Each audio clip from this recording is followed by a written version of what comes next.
Welcome to the Falmouth Chamber of Commerce. The Falmouth Chamber is dedicated to working on behalf of our members to make Falmouth a better place to live, work, and conduct business. We are committed to developing the economic, cultural, educational, and civic interests of our community and welcome the support from all organizations to achieve our combined goals. Whether you call Falmouth home, are a summer resident, or a visitor, we hope you take advantage of all that the Chamber has to offer.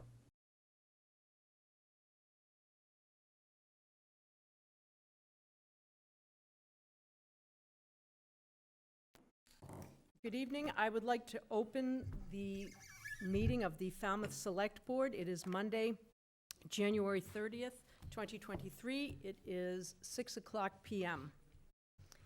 And I would entertain a motion to go into executive session to discuss strategy with respect to collective bargaining, non-union personnel, and to discuss strategy with respect to collective bargaining, AFSCME Unit A.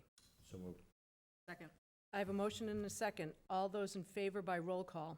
Brown, aye. Scott Price, aye. Zelinski, aye. Taylor, aye. And the board will reconvene in open session at 6:30.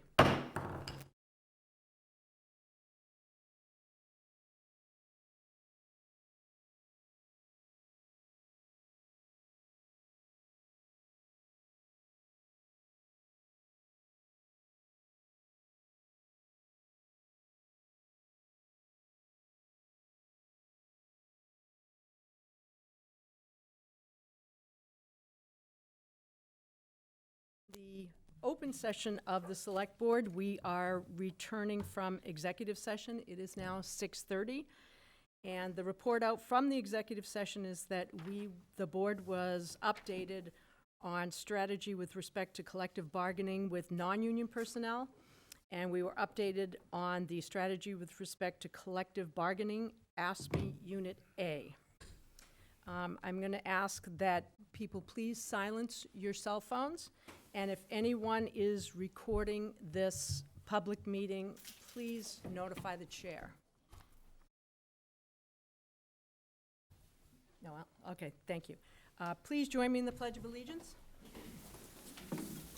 I pledge allegiance to the flag of the United States of America and to the republic for which it stands, one nation, under God, indivisible, with liberty and justice for all.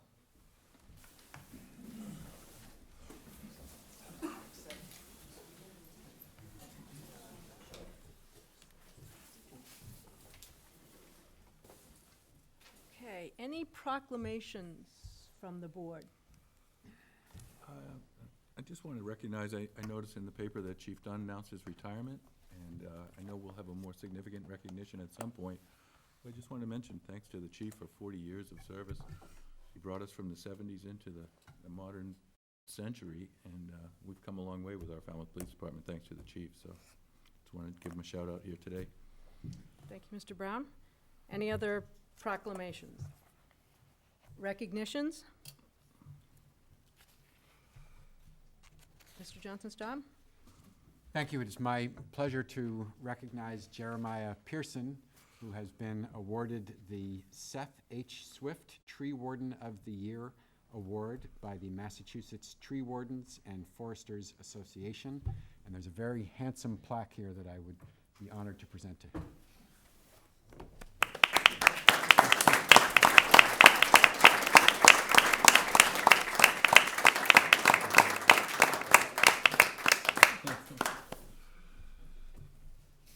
Congratulations, Jeremiah. And thank you so much for your work. And it is good work. And when he's short-handed, he jumps out there with a chainsaw himself. I think we've all seen that. Yep. Thank you, Mr. Johnson-Staub. Recognitions, announcements? Madam Chair, I would like to announce that the Woods Hole Black History Month Committee has a number of events to celebrate Black History Month this year. They're on the Woods Hole Diversity Advisory Committee website, woodsholediversity.org. There's 3 different events currently planned and a potential 4th one in the works. Thank you. Any other announcements from the board?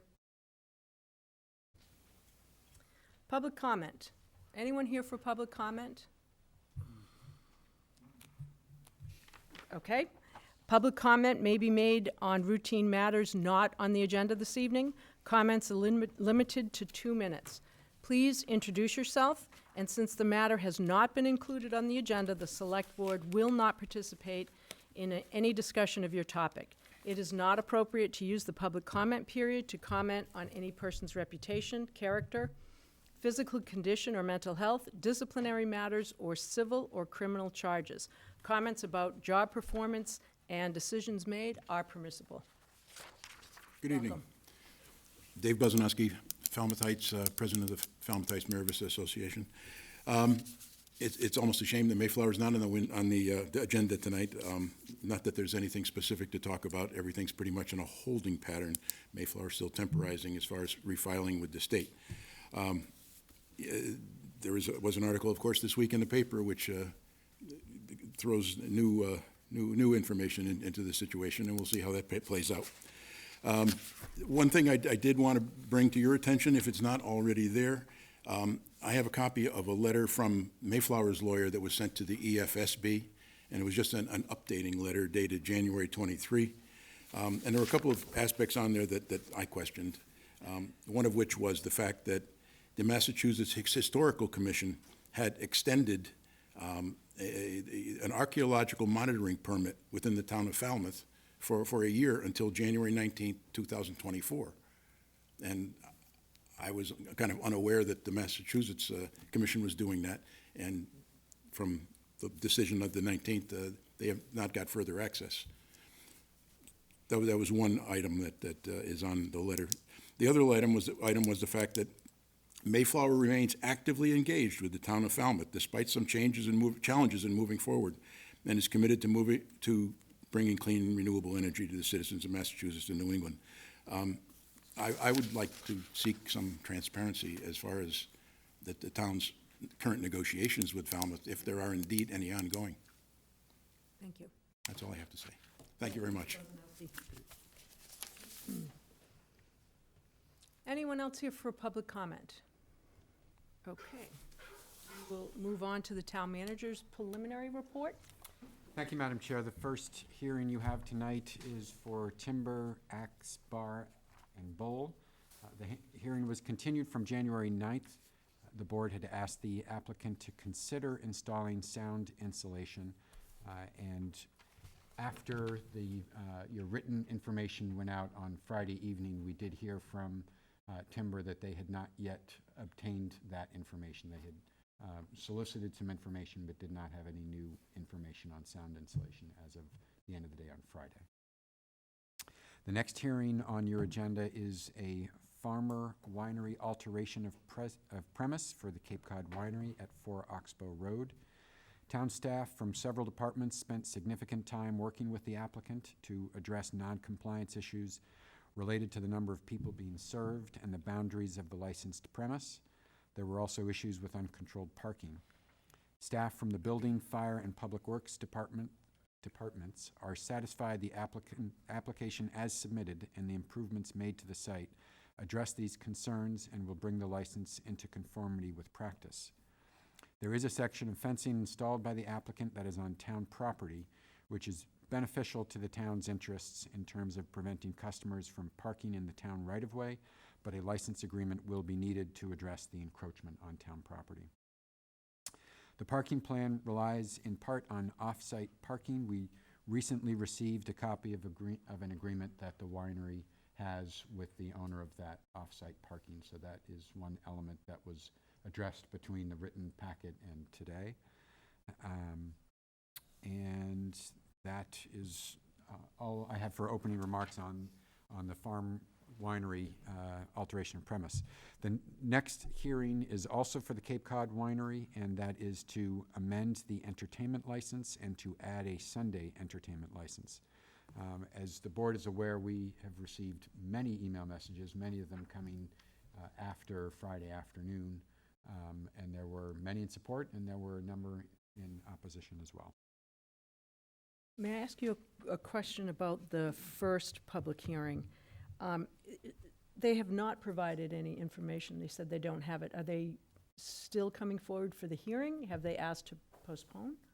Timber, right? You're talking about Yes. timber. Yeah, First public hearing. I don't, Kevin Clower is here, so I think we'll have a conversation when we get to Okay. that item on the agenda. We're not ready But for you yet. I didn't Okay. have an explicit, I didn't see an explicit request to continue. Okay, thank you.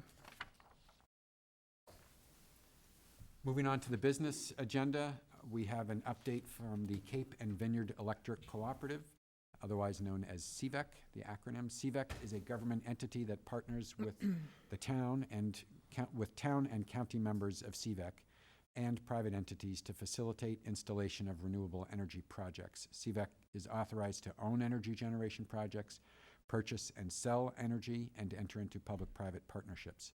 Rosemary Carey represents Falmouth on the CVEC Board of Directors and will update the board on its activities.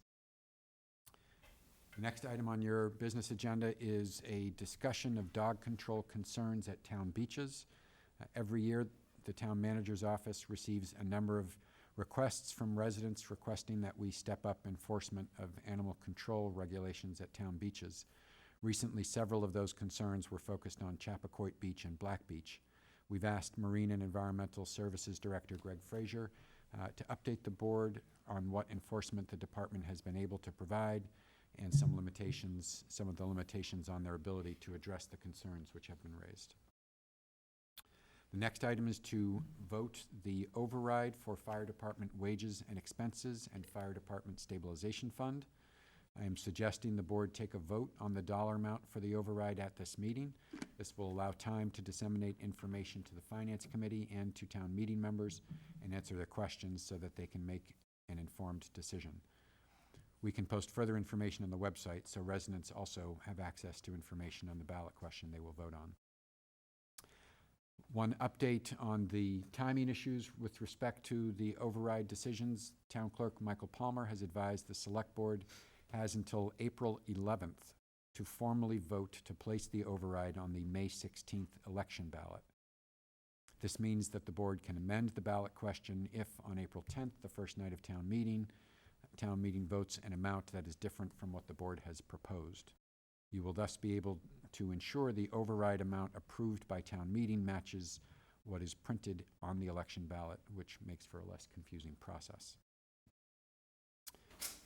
And I do have a recommended motion for the board, which is not my recommendation on the dollar amount, but just the form of the motion for the board's vote tonight. And the next item on your agenda is to vote the warrant for the annual town meeting. We do have, let's see, we've removed 3 articles and added 1 article. The one added article is a second petition article related to the leaf blower bylaw. That petition article was submitted on time with the required signatures, but was initially interpreted as part of one article, so that's just a clerical correction. The articles removed are rescind debt authorization, water main replacements, and authorize Eversource funds. And I've provided in your report a brief explanation as to why those draft articles were removed. The last item on your business agenda is a discussion of the police chief selection process. The role of the select board, as I believe you are all aware, is the same as it is for other department head positions, which is to say that the appointment falls under the town manager's jurisdiction. I will bring forward one candidate for the board's consideration to confirm or deny that appointment. Given the nature of the position, the importance that it plays to the town, and the role that the chief plays in the community, I felt it was important to solicit your input as board members as to what qualities and experience we should be looking for in our next chief. So I look forward to hearing your thoughts about that. We will also be soliciting input from representatives of the police department unions, and we'll have an online survey as well, so that the public can offer their thoughts and ideas about the police chief selection. And that input will be used to put together an assessment center that the consultant will put together, and it will inform my decision making as well. So that brings us to the consent agenda. There are just 2 items. One is to vote to petition the Massachusetts legislature to approve the removal of the fire department from civil service. This is to implement the town meeting vote authorizing this petition last November. And now that the legislature is in session, this action is timely. We are pursuing multiple avenues to exit civil service at the recommendation of town council. The other item on your consent agenda is a housekeeping change of legal address for an existing retail package store. And that is not a change in location of the package store, it's just clarifying the unit number for that particular address. And that concludes my report. Thank you, Mr. Johnson-Staub.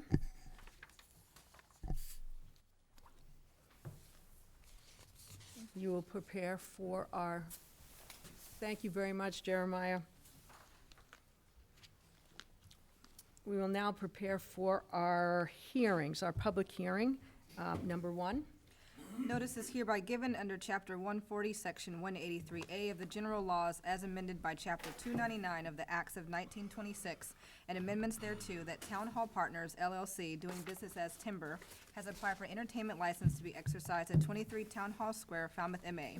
A hearing will be held in the Select Board Meeting Room, Falmouth Town Hall, on Monday, January 9th, 2023, at 6:45 p.m. on the above application, per order of Select Board. Publication date Friday, December 30th, 2022, Falmouth Enterprise. Madam Chair, I'm going to recuse myself from this item, since I have a family member that works in that building. Thank you, Mr. Brown. Okay, Attorney Clower, you are here to represent the applicant. I am. Thank you, Madam Chair, members of the board. For the record, Kevin Clower. Following our last meeting, Mike Mueller, the owner, who's with me this evening, did reach out to a soundproofing company. We actually received a report back today, so we hadn't had a chance to submit it. But I'll let Mike speak to his discussions with the engineer and what their recommendations are. Thank you. Good evening, everybody. Mike Mueller, one of the owners next door at Timber. So as Kevin mentioned, we hired the professionals from over at New England Soundproofing to come out, and in their assessment, we learned that the reverberation of the sound, I actually learned a few things in talking with him, in the bowling area is higher than in other areas of the establishment. So in his assessment, he believes that if we were to have them manufacture us some freestanding acoustic panels to place around and behind, to the sides and behind of the performers, it would help to prevent the reverberation of the sound in that area, thus resulting in less transmission to the outside of the building. And they feel that this particular step will greatly reduce the noise that you hear from the exterior of, particularly in this area where there is a residence that is close. So they provided us with that recommendation as a way to start to mitigate the issue that we have had with the reverberation of the sound in that area. Thank you. Questions from the board? So you don't have a plan set up yet? You just have a phone call with some assumptions? No, he came out and we had a consultation looking at sound in the different areas of the building. And we're ready to move forward with purchasing the freestanding panels, provided that we have the ability to have entertainment there. Mr. Mueller, did you say you got a report? Yes, today? we received a report back this afternoon that just kind of summarized what they found when they came out and provided some insight as to some steps that can be taken, kind of like as a phased process. They think that the greatest reduction of the sound would be using these panels to kind of go around the entertainers so it doesn't reverberate back and around in that area where the bowling lanes are, and instead be directed into the other areas of the sound that doesn't echo as much, because I guess with the low frequency, the echo of it bouncing around is what causes greater transmission outside of the space that you're in. So you have a report and you'll build a plan based on that report and its Correct. recommendations? That's assuming that they would be, that you would have entertainment. You wouldn't purchase this without entertainment. Correct. Right, that makes sense. Makes sense. questions from the board? Any other comments I from have the? one more, I'm sorry. Please. So they based their sound study on the bowling alley aspect and not did they listen to any of the live entertainment and measure that as part of their assessment? No, so not from the bowling machinery or the sounds of the bowling. That is where the stage area is set up. So he based the assessment on from where the stage area is, sending the sound in the different directions and what you had for echo back and how it was bouncing off the materials that make up the interior space of it. Thank you, Madam Chair. Any other questions? No, we've been- Any other, any comments from the public? Yes.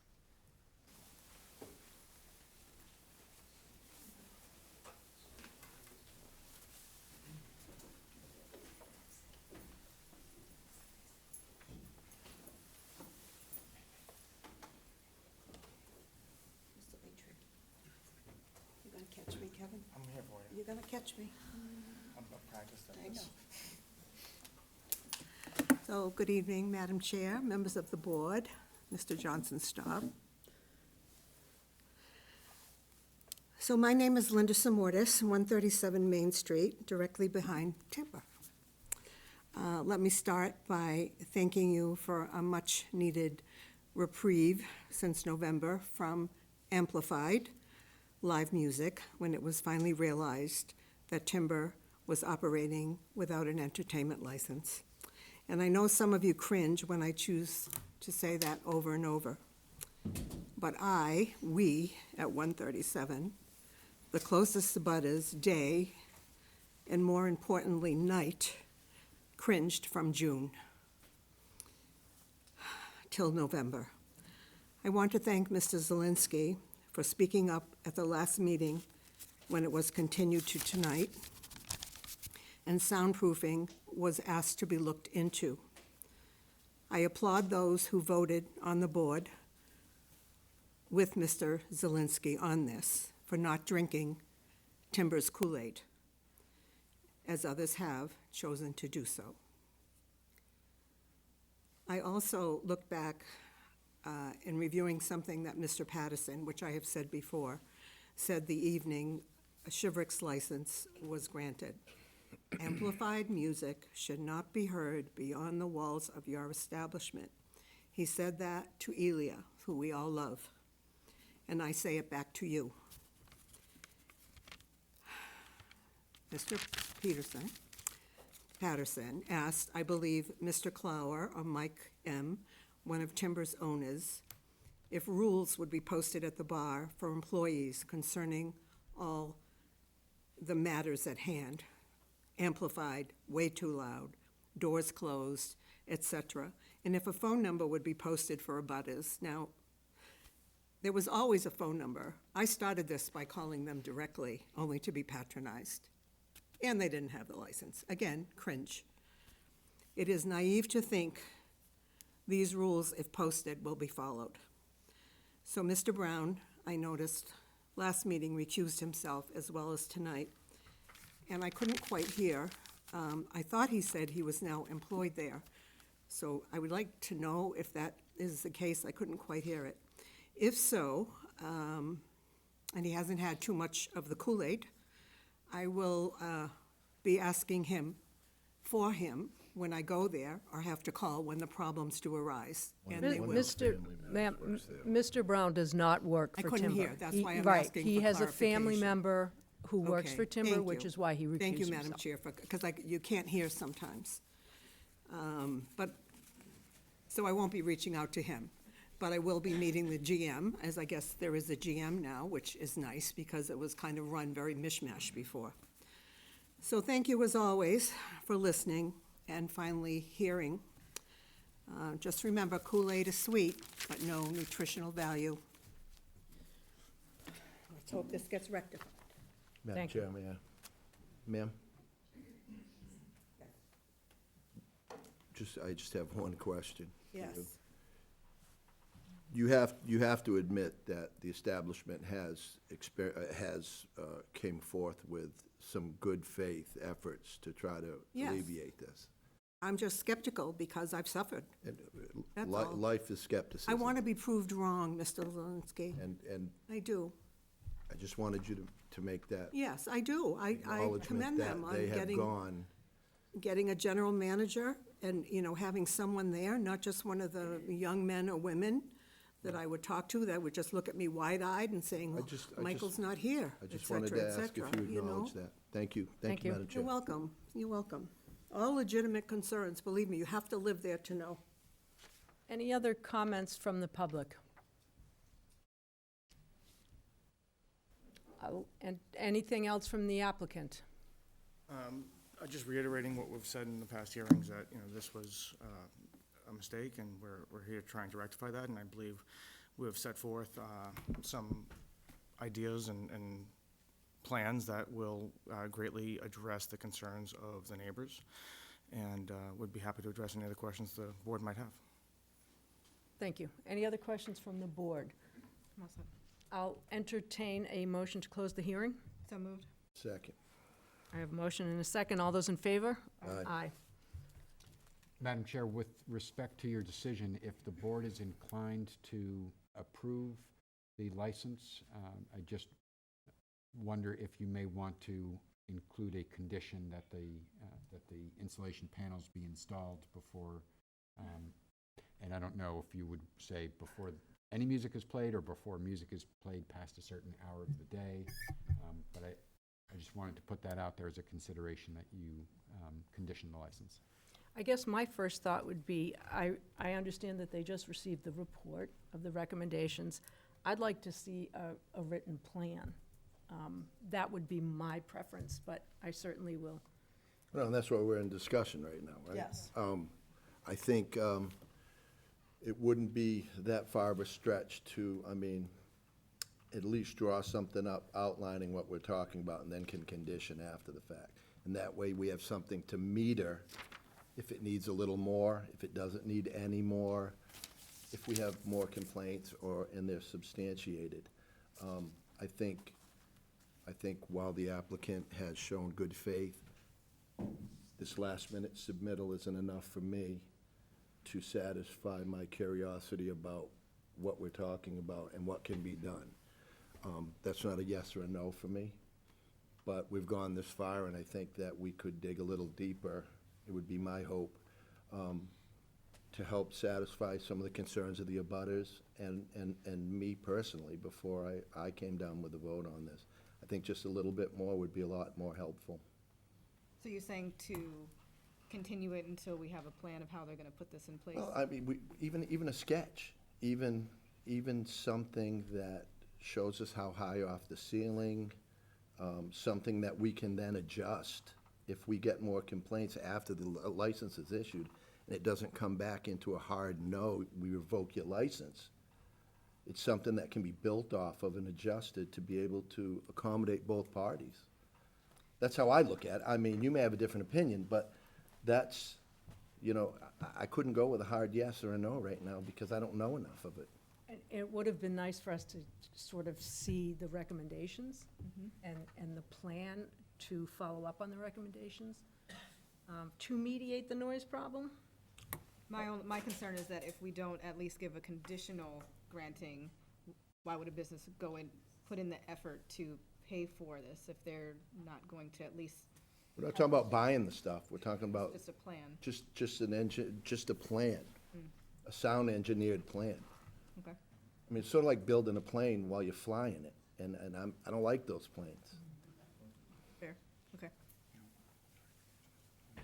So that means you're not gonna motion to approve or I'm disapprove? not gonna motion either way. I don't have enough information. I wouldn't be a yes vote for me tonight. But we would have to motion to continue again. Yes. Yes. Yes. If the We'd board was have to inclined to reopen reopen. and motion to If the continue. board was inclined to reopen, I have an idea I'd like to suggest.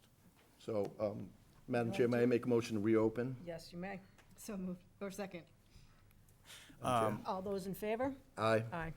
Thank you. I think what we could do that will address the board's concern is have a written proposal from the sound engineering company with a description of what their expectation for the results on the noise level will be. We can submit that to the board ahead of the next hearing. It could be conditioned, we can condition off of that, Madam Chair, I would imagine. Absolutely. So we could continue until February 13th, and you would get that plan to us prior? Yeah, it'll be a written proposal. That would be great. Contingent upon this board's approval. So, and we can have that signed and submitted to the board ahead of time. I think that seems reasonable. So it's not a plan, it's a proposal. I just want to make sure that Yep, that's. no, that's fine. Yep. So do we have conditional approval money, or we wouldn't be able to spend it? I don't, Spend the money? so, You want a motion to? he was Quickly. just asking about kind of the dynamics of this, because I think what would happen, Mike, is, I don't want discussion. Just it takes some time for them to manufacture these. It's not a lot of time, because they do it in-house, but, so I'm just trying to figure out, is there conditional approval that we can enter into agreement with them to purchase these panels? What I'm hearing from the board, and correct me if I'm wrong, is that we would like to see a proposal to mediate the noise issue, and then the board would then reconsider, I think, granting a license conditionally based on this proposal and it being carried through. Yeah, couldn't we adjust the hours if they had a lead time on manufacturing? We could adjust the hours until it was installed, so they weren't We could work on an as agreement. part of that conditional. Yes. There's nothing on the books for entertainment, so, because we don't have an entertainment Okay, license. well, Right. So, we are, whether the board were to say no music until this is installed, or had some sort of conditional sliding scale, either way would be fine with us. It so would this work. proposal would illustrate what square footage would be and They're gonna- sound damage. So what we will request from them, Mr. Zelinski, is a proposal with a description of what their expectation for the result, for the effect on the noise will be. It's, like Mr. Mueller described, it's freestanding acoustic panels that are gonna work to redirect the noise. So we'll have that proposal, written up by the company and, contingent upon this board's approval. We'll caveat in there, and then. Thank you. if, And Chair. submit it prior Yes, to this board prior to February 13th, which is when we will reschedule the hearing. okay. Look for a motion to continue. Motion to close the hearing. So moved. Second. Okay, all in favor? Aye. Aye. I think we have an agreement, and I think we will continue this hearing until February 13th. So moved. Second. Okay, all those in favor? Aye. Thank you. Thank you. Can Oh, I just ask a procedural question? Just a clarification. If you close the hearing, can you still accept into the record the information you're requesting? we tonight? reopened. We it. We'll reopened. reopen it. Oh, sorry. Then you just reclose it. Yes, we did close. So if you reclose, can you still have it entered in the record, the information? Prior to us reopening. I think if you He's right. close, you have to at least leave the record open. Open. For the submittals. Okay, thank you. Yeah, Go ahead. because it's not, this is a procedure of the select board's making. It's not guided by statute as the zoning board or planning board land use controls are, so there's a little more leeway. But I think for clarity, if you want to amend the motion that the record, or the hearing will remain open for submission of written information, Thank you. and vote that again. So, So moved. To reopen. Second. all those in favor? Aye. Now vote to continue. So now we vote to continue this hearing until February 13th. So moved. Second. All those in favor? Aye. February 13th, thank you. Thank you very much.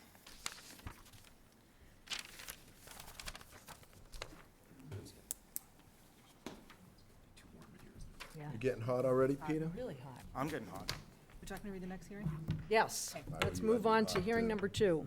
Notice is hereby given under Chapter 138 of the General Laws as amended that Cape Cod Winery Incorporated, doing business as Cape Cod Winery, has applied for an alteration of premises to its farmer winery pouring license to be exercised at 4 Oxbow Road, East Falmouth, MA. A hearing will be held in the Select Board's Meeting Room, Falmouth Town Hall, on Monday, January 30th, 2023, at 6:45 PM on the above application. Per order of the Select Board, publication date Friday, January 20th, 2023, Falmouth Enterprise. Madam Chair, I noticed Thank there's you. 15 or 16 people out in the hall. I wonder if there are people here that are not here for the wine hearing that might step out for a minute, if those people could come in? I'm not sure that we can ask anyone to leave. They could volunteer to move out for this next hearing if they're not here for the winery hearing. But the request is not coming from the chair or from the board. Okay, do we have someone here to represent the applicant? Yes. Oh, Mr. Clower, Attorney Clower, we have you again. Okay, and I'm going to limit you this time. 10 minutes. I don't expect to take that long. Thank you. Good evening again, Madam Chair, members of the board. Unfortunately, I'm like a bad penny. You're stuck with me for a little bit longer. I am here at this moment representing Cape Cod Winery at 4 Oxbow Lane. I am joined by Peter and Erica Orlandella, who are the owners, standing right behind me. We are requesting to alter the existing liquor license. The existing license was, I think, unclear as to capacity. We have been working with the town, a number of departments within the town, in order to address the site plan and questions that were raised. We are grateful for the town's assistance, especially Gary Street and Jonathan Dickinson, who have been very giving of their time with this. An updated site plan was prepared, reflecting 88 parking spots on the site, and there's also 30 off-site parking spaces that are under agreement with St. Anthony's Church at 167 East Falmouth Highway. We are proposing a capacity of 236 on a standard basis. After much discussion with Mr. Street, he has agreed that additional capacity can be permitted up to 400 upon approval of what he referred to as the Special Events Working Group, which would account for group transportation on particularly busy days that we know there are shuttles or buses that come. This is not really seeking to change the general operations of the winery as it exists today, rather just to codify them to make sure that we are in compliance with the liquor license. That's effectively it as to this particular request. I'd be happy to address any questions that the board might have, though. Questions from the board? Mr. Brown? So this initial hearing is just to reassign parking and capacity of the premises, correct? Yes. Madam Chair, if I may clarify, so I'm Ms. looking at the Scott-Price? plan, 236 is the general capacity, and on special events, it's an additional 164. Correct.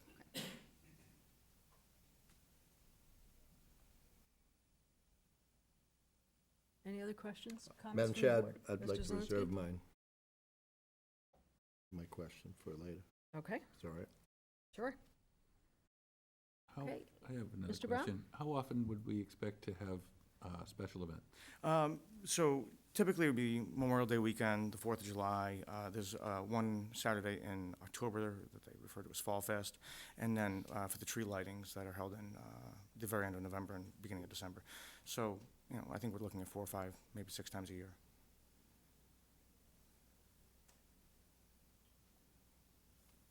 Any other questions from the board? Not at the moment. Questions or comments from the public regarding this piece of the request from the applicant?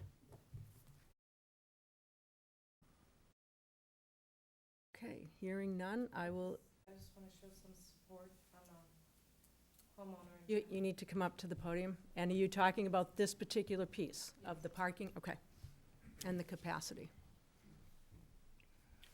I just wanted to show support Could you say your name, please? for the winery. Jennifer Affinato, Thank you. 15 Silver Beach Ave, North Falmouth.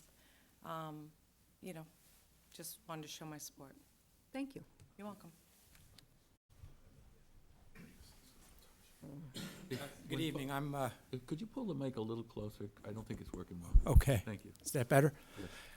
Good evening, my name is Bob Muscali, I live at 38 Oxbow Road, which is right down from the winery, and as the lady before me, I just indicate my support for at least this portion of the application. I think Peter and Erica have been very good neighbors, and I think they provide a good service to many of the organizations here in in Falmouth. So, thank you.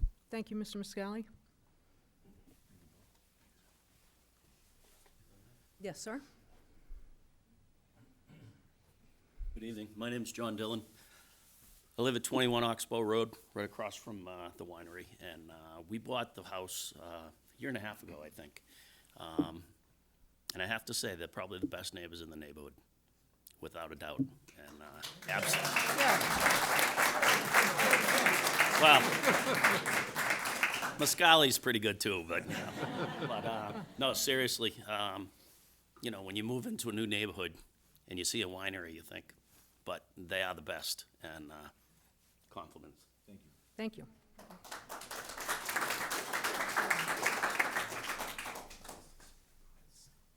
Any other comments from the public? Okay, I'll entertain a motion to close the hearing. So moved. I'll second.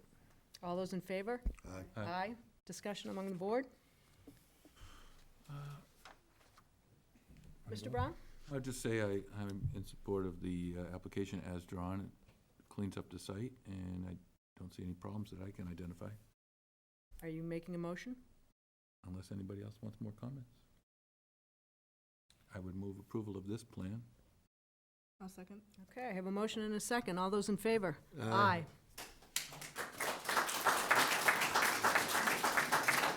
Okay, let's move on to the second hearing. Notice is hereby given under Chapter 140, Section 183A of the General Laws as amended by Chapter 299 of the Acts of 1926 and amendments thereto that Cape Cod Winery Incorporated, doing business as Cape Cod Winery, has applied for a Sunday entertainment license to be exercised at 4 Oxbow Road, East Falmouth, MA. An application has also been submitted to amend the current entertainment license. A hearing will be held in the Select Board Meeting Room, Falmouth Town Hall, on Monday, January 30th, 2023, at 6:45 p.m. on the above application.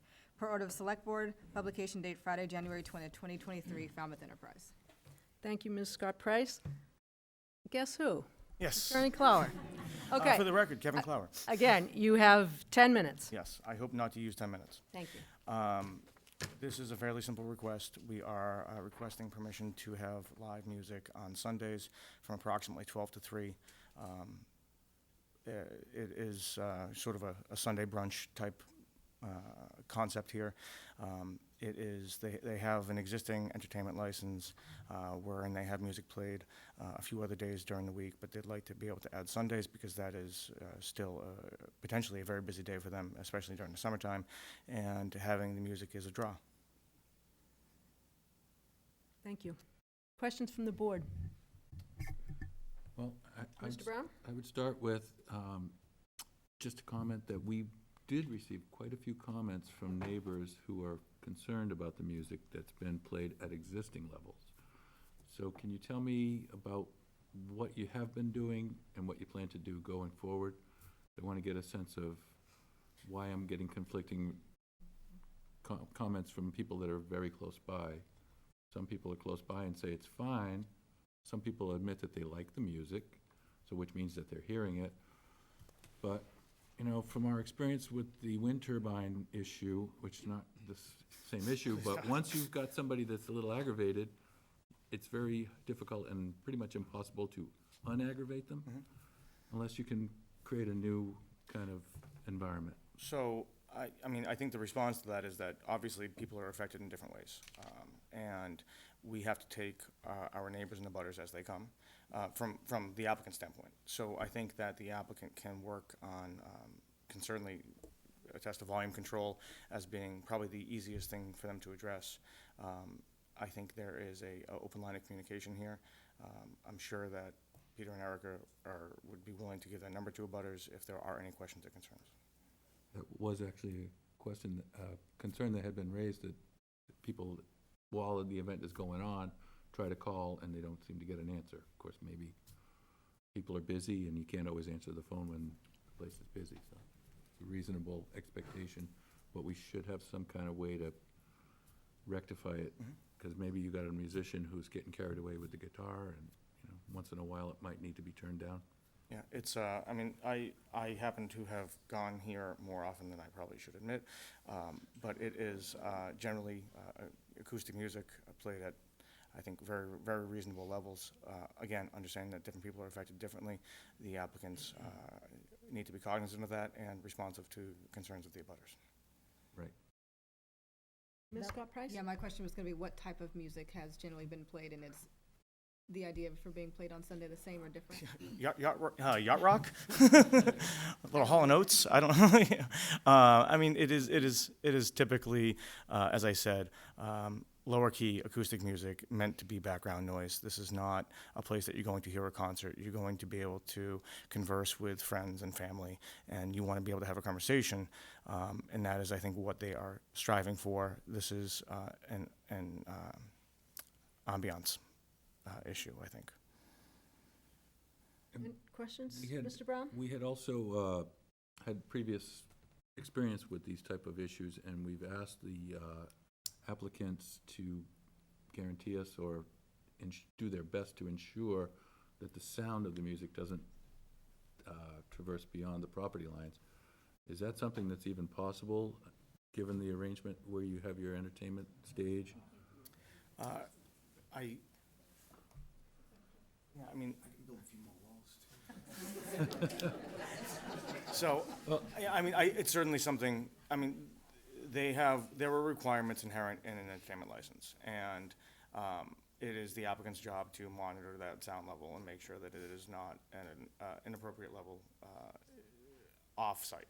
I noticed that a few of our, if I could go on a little bit Yes, longer. go I ahead, noticed that Mr. a few of our people that raised concerns were in that Cedar Meadows neighborhood, and I can imagine why, because the property that we're talking about slopes down, and I imagine that projects the sound back toward that neighborhood a little more. So where the stage is set up actually faces towards the house and the buildings. Right. So the slope is in the rear, Right. going the other direction, so the music's really coming the opposite way. I'm not a sound engineer, but Yep.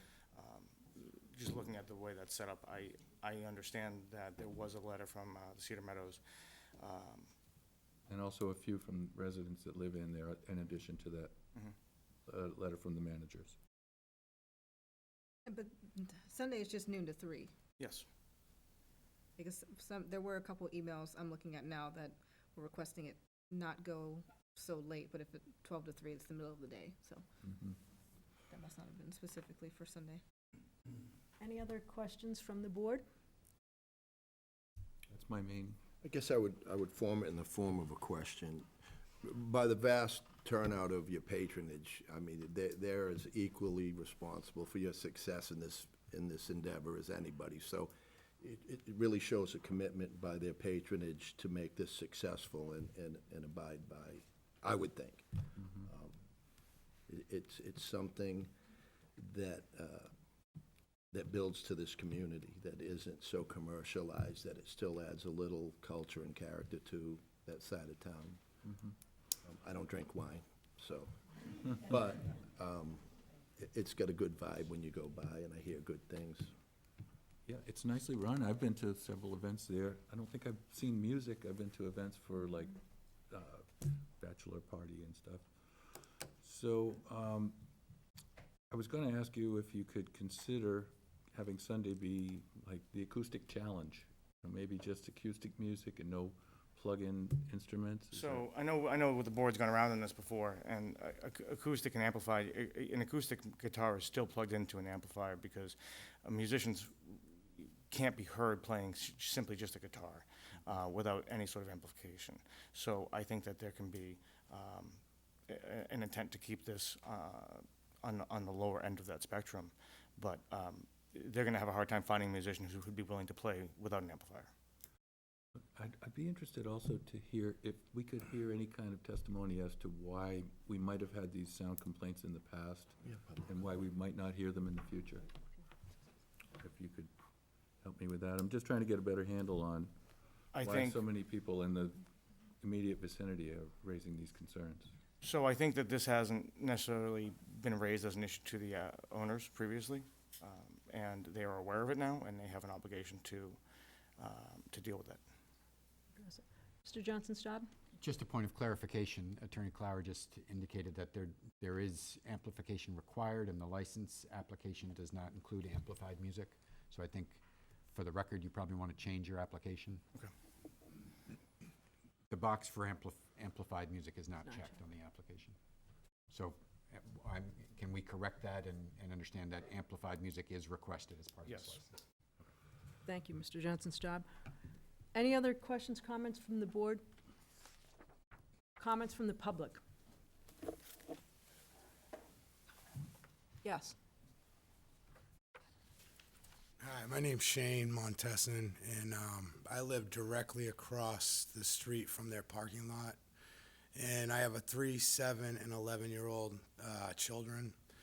And I just wanted to say not one time has this establishment disrupted our living. Not one time has somebody parked in our yard. I've seen them actually have someone parking people on their property. The music has never been like too loud. I just want to, come and show support. And when I go in the house, I can't hear the music. If I'm outside, I can hear it in the distance, but it's not obnoxious. And I'm 20 feet away from where they park. So I just want to come and show my support. Thank you. All right. Hi, I'm Pam Fagan. I live on Burke Hill Road, like 3 houses away. And while I agree, and everybody in this room can agree, that the winery is a valuable small business and their philanthropic contributions are exceptional and the owners are genuine, hardworking people, I respectfully oppose, and I know I do not have the popular opinion of this room, and I still will get up here and say that, just because of the noise. Over the last 3.5 years, it's, a small, quiet, unassuming place. It's now blossomed because of, live music on Saturdays, Sundays, Wednesdays, Thursdays, Fridays, all times of the day. It's not just for 3 hours. Sometimes it's, amplified music. Sometimes it's just like recorded, like DJ type music. It just makes sitting outside, reading a book, gardening, all that stuff impossible to enjoy. And I know, you get some people that are right down the street that say they don't hear it. From what they can or can't hear, or how their home is insulated, may be a little bit different than mine. So, aside from, the parking issues and stuff like that, I would like to see if, you guys are gonna grant this, if they have some type of mitigation plan in place. I also like to question the language of the application, because I actually met with somebody in the town, and it showed that the application was for live music from the time, they're open to close, their hours 11 to 8 or 12 to 7 on those days, just in 3-hour intervals. So I just wanted to question, is it really only gonna be from 12 to 3 on Sundays, or is it gonna be at any time on a Sunday? Mr. Johnson-Staub? I would just say the literal reading of the application is that they would have the right to have entertainment between, for recorded music between the hours of 11 a.m. and 8 p.m. and live music between 12 p.m. and 7 p.m.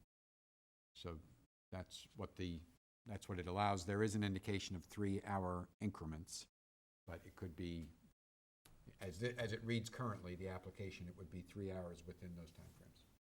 So the question I have would be, is there any way to control the volume, decibels, a mitigation plan, plantings, something that would, kind of help us neighbors and abutters out, I guess? Something we would consider. Thank you. Thanks.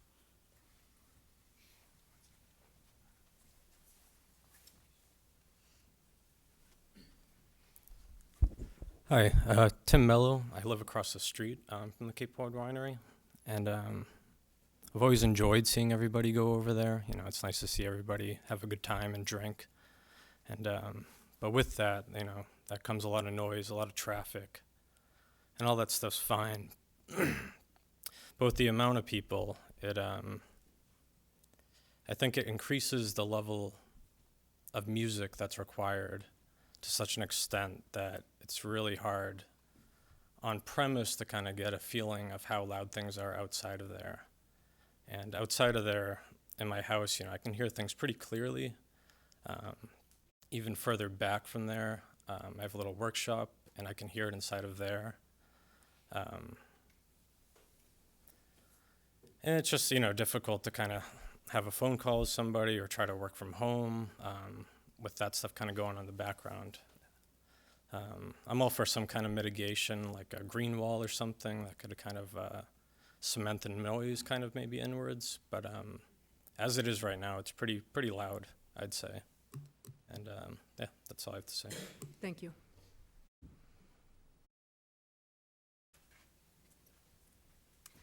Hi, I'm Allison Blazis. I live with Tim Mello at 11 Brick Kiln Road, so we're right across. And I do want to say you guys have been really great, trying to deal with the parking stuff that comes along with being in a new location. They're really nice people. I'm happy to see that the business is flourishing. But I do also have concerns about the noise because there are days I can't hear myself think, I'll be honest.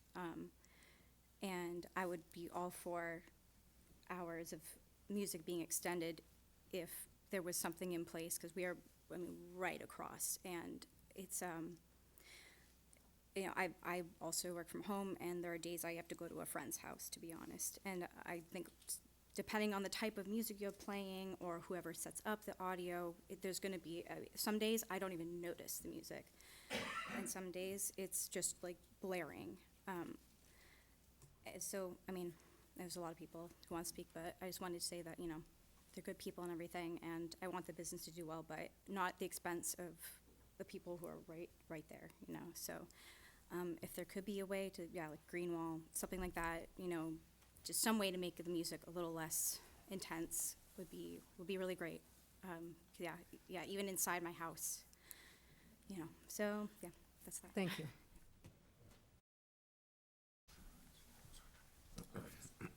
Hi, my name is Allison Hodgson. I live diagonally across the street, and the winery, they seem like amazing people, and a great place to visit, but not 7 days a week. So I saw the application was, 7 days a week from, until 7 or 8 p.m.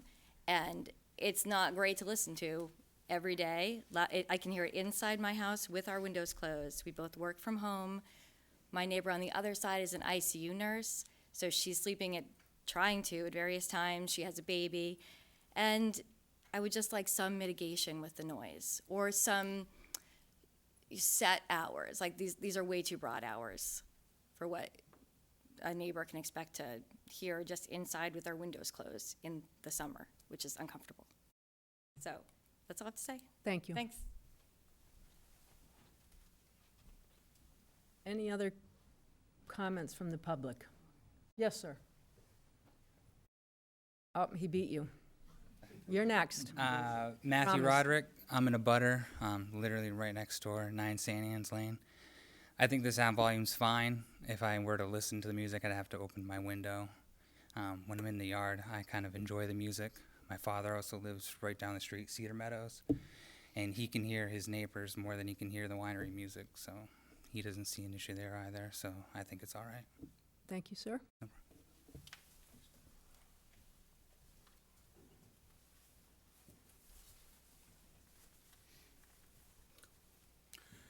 My name is Richard Goulart. I live approximately 600 feet from the winery.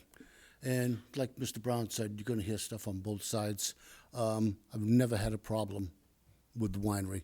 Of course, you're going to hear the music. It's outside. You can't have music played outside and not hear it somewhere else around there. I've never found it to be excessive. And just so you know I said I live 600 feet there. Unfortunately, I don't get to go there as often as I like, so I'm not, personally involved in this sort of thing. But I think they're good neighbors. They clean that corner up very well. It's the best it's ever looked. I've lived in that neighborhood for 64 years, pretty much close to right where I live right now. And I think they do an excellent job.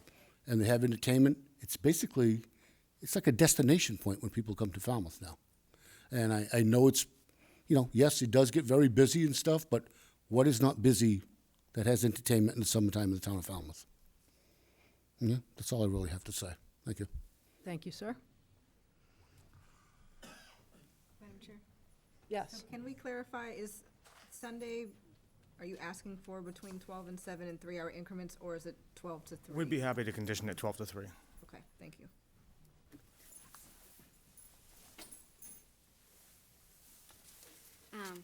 I did write a letter.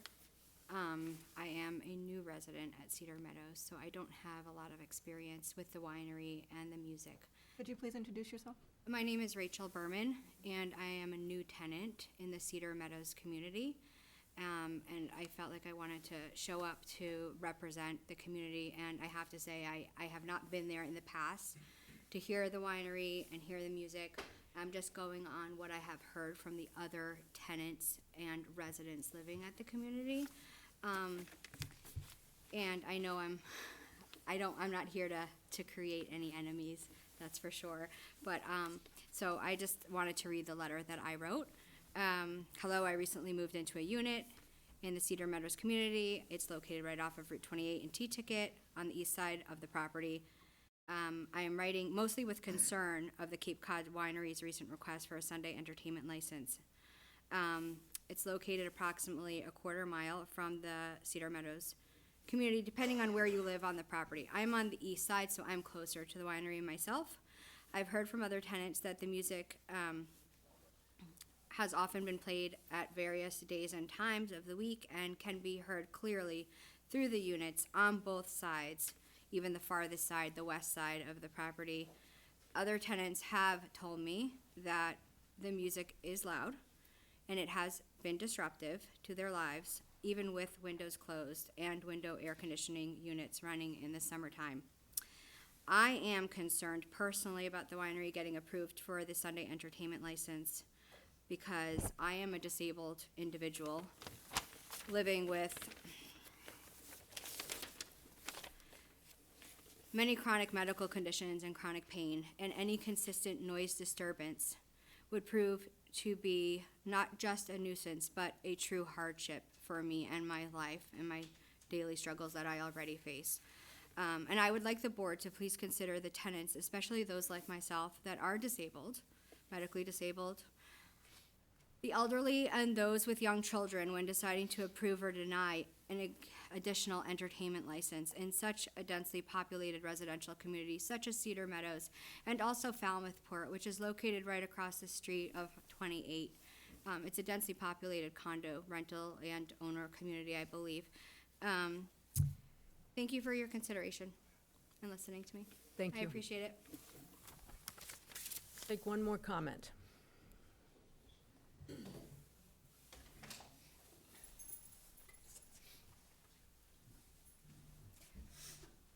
Hi, my name is Esther Ann Price, and I do not live near the winery. I live at 371 T-Ticket Highway. There are nights that I will go out on my deck to sit and read and light my fire pit, and I hear music till 10, 11, 12. I do not know where it's coming from. But it's during nice times, obviously, because I'm sitting out on my deck. And it's refreshing. People in this town are out having fun, which is something, since I've lived here, has become verboten. I grew up coming to the Cape. I've been coming to the Cape. Ma'am, could you just address your comments to the board, please? I've been coming to the Cape since the 1960s. I went to camp here. I learned how to sail, swim, do a lot of things here. My grandparents used to come and spend time at the Seacrest, and they would bring each of us kids down, and they would take us into the nightclub to hear Lenny and his jokes. And it was wonderful. And when I got old enough to drive, Old Silver Beach was my go-to place. I would go study during my college years at Cape Cod Community College just to be here. And I remember all my friends during high school, because they had summer homes here, telling me about all the wonderful things and the places they went. And my ex-mother-in-law, may she rest in peace, the casino was her favorite place for lunch, and we used to go there.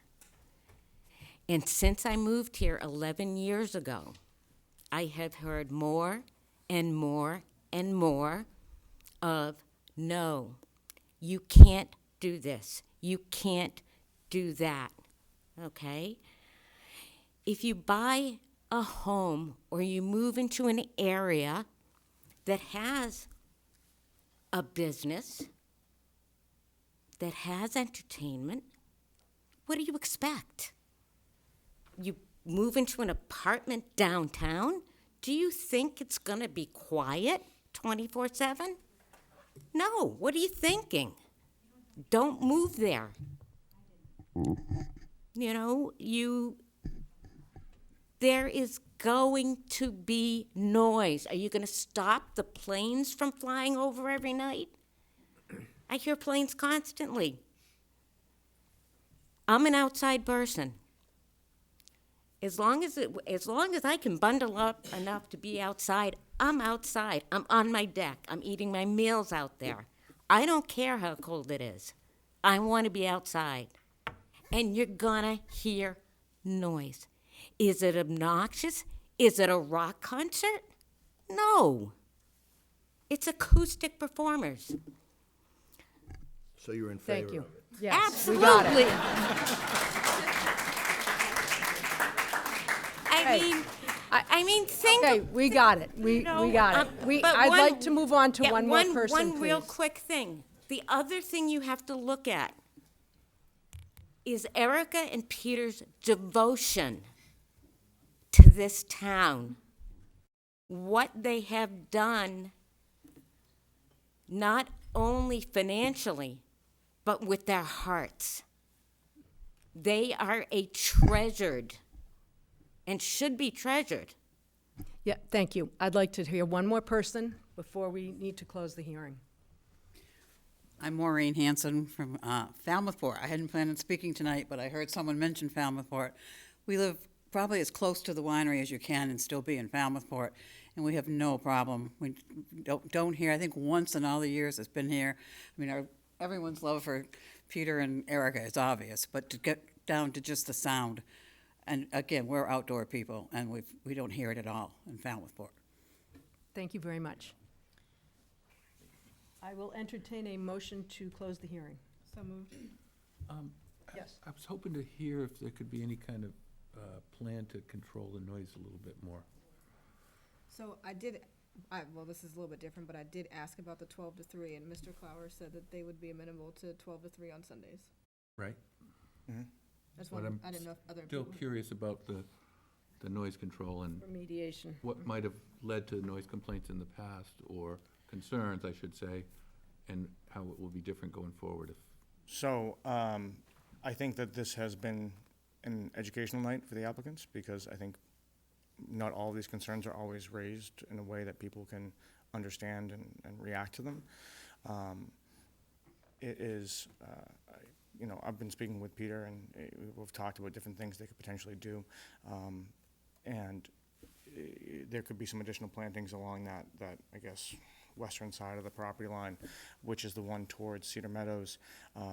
The orientation of the stage could be tinkered with in a way that you're not projecting sound in that direction as much. I think that there are a number of steps that they could do that would be relatively small steps, but might have an effect on this for some of the abutters. But I think that this has been educational, and they're aware of these concerns and have to be reactive to them.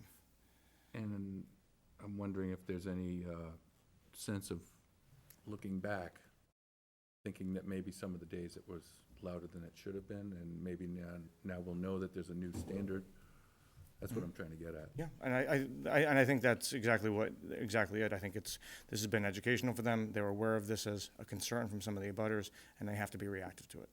And is it realistic to think that they will be able to maintain the sound, the majority of the sound on the site? I know it's a big site. I mean, that would be the intent, Mr. Brown. I think that you're going to have some sound carry, but it is their responsibility to make sure that they're not presenting themselves as a nuisance to abutters. And there are avenues that the abutters can take. I'm not aware of any sound complaints that have been, noise complaints that have been filed. I think that maybe the fact that the hearing opened up got people's attention and got them thinking and brought out the comments. Understood, but I do think it's, typically in these situations, there's a notation in the file that there's been noise complaints in the past. Right. And I'm not aware of any in this situation here. Okay. Thank you. Yes. Do you think it'd be advantageous for, at least there was a couple of direct abutters across the street, the Mellows and such, that they could go over and have some kind of conversation with them to kind of help them Of out course. directly, to help get them on board? I mean, we live in a world where 50% of people work from home now, and that is, I mean, your applicant has to make money. They're in it for all the right reasons. You get plenty of support. I think it'd be a little ask for you to go over, and from what everybody's represented, you guys are very charismatic. I think you could go over there and make a deal with those people to try to make them happy, and then everybody in this room's happy, So including us. I always think that a direct line of communication is the best way. It's how we these do things it to be here in handled. Falmouth, hopefully, right? Yep. All right. Thank you, Madam Chair. Thank you, Kevin. Welcome. Anything else? That's my concerns, thanks. I'll accept a motion to close the hearing. So moved. Second. All those in favor? Aye. Discussion amongst the board? I would say that since neighbors are so close, I think we should put some sort of condition to give relief to the neighbors that are immediately nearby. And that's really just the directive that we've given to like the Falmouth Yacht Club, which had similar problems, was keep the music on the site. And we said the same thing to Shipwrecked. And even though it may not be a practical thing that's even possible to do at some times, that gets you thinking in the right direction, and you're trying to do that. It could be language where you make your best responsible effort to do that. Right. Because you have different climate, you have different, music travels on different days, different ways. With the And wind. it's outside. So, So it's a little bit trickier, but we're not dealing with, some back alley club here. It's more of an involved group, and like I said before, I feel like that they're all taking responsibility for this business going forward as their patronage. And we've had very little indication that it would be otherwise. And they've made a public statement already that they'll reach out to the direct abutters to help them out. I think if we don't overanalyze this too much, I think, people are smart. They'll work this out, and I would support it. Okay. do I have a motion? I'll make the motion to approve. With the condition of the effort to maintain the sound on the site. Absolutely. And the 12 to 3 on Sundays. Yep. I'll second. Okay, so we have a motion and a second. All those in favor? Aye. Thank you very much. Thanks, everyone, We for coming in. appreciate your time this evening. Folks, we need to move on with our business. We're about 15 minutes late. So get out. Quietly. Roland, how are you? Thanks. Okay, next on our agenda for business. Right. Yeah, okay. I've catered more parties in this town than I care to remember. Uh-huh. That place, all you have to do is turn the volume down a little bit. That's right. Yep.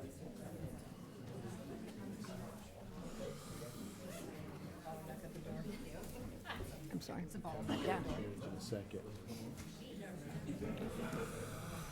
Wasn't that exciting, seeing all the solar panel plans in the packet?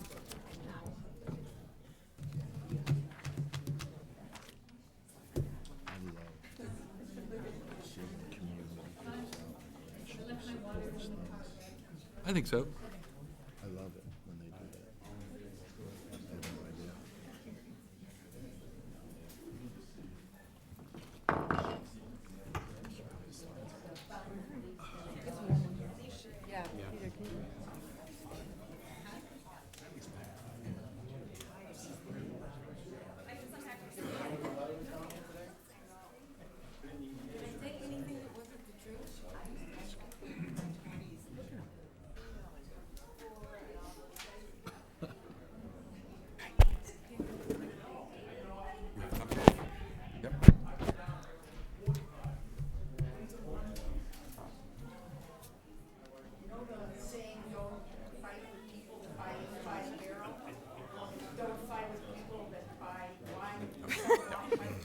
It's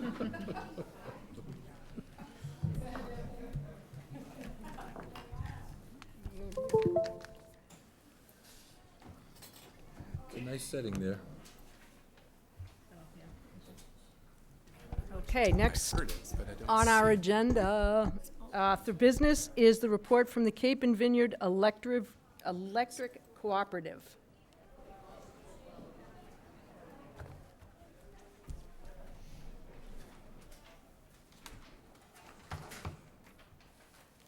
Welcome, Rosemary Drager Carey. And you are, you have 10 minutes on our agenda. Great. Thank you. I'm Rosemary Carey, Precinct 5. Thank you, Madam Chair and members of the Select Board for hearing my talk tonight. As Falmouth's Cape and Vineyard Electric Cooperative representative, I'm here tonight to update you on current initiatives at CVEC and remind you of the ongoing opportunities for the town to partner with CVEC on renewable energy projects.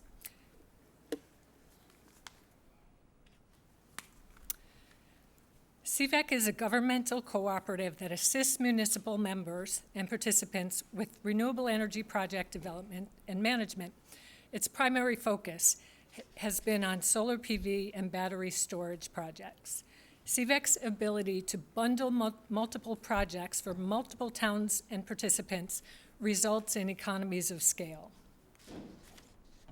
CVEC operates with a volunteer board of directors who represent each municipal member.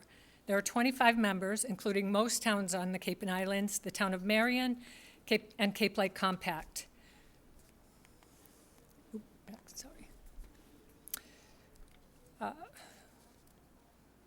There are also 10 governmental participants, including Cape Cod Gateway, the D.Y. Yarmouth School District, and Martha's Vineyard Airport, and many more. CVEC has an outstanding staff led by Maria Marasco, Executive Director. Since it was established in 2007, CVEC has implemented 82 renewable energy projects organized in tranches or rounds totaling 52 megawatts of renewable energy. Here's a sampling of the many renewable energy projects CVEC has implemented across the Cape and Islands. In addition to their expertise in project management, CVEC provides members with comparative project data and net benefits by system, such as net kilowatt hours, revenue share to host, and metric tons of carbon dioxide equivalent. When a town's considering a renewable energy project with CVEC, here's how it works. First, the town identifies a potential project or projects. CVEC then makes an initial evaluation and identifies projects to move forward. CVEC asks for a commitment letter, advertises the RFQ or RFP, and evaluates vendor responses. CVEC's legal counsel and project consultant make the choice on behalf of the town or district, and then CVEC negotiates and facilitates the execution of the contracts and monitors the project through commercial operations. CVEC offers a wealth of resources and guidance to help members determine whether a project is right for them. If a town chooses to go forward, CVEC charges participants in a CVEC round a one-time fee to prepare a feasibility study, prepare project contracts, and issue an RFP. A participant can recoup the upfront costs in year one and realize additional net benefits over the 20-year life of the project.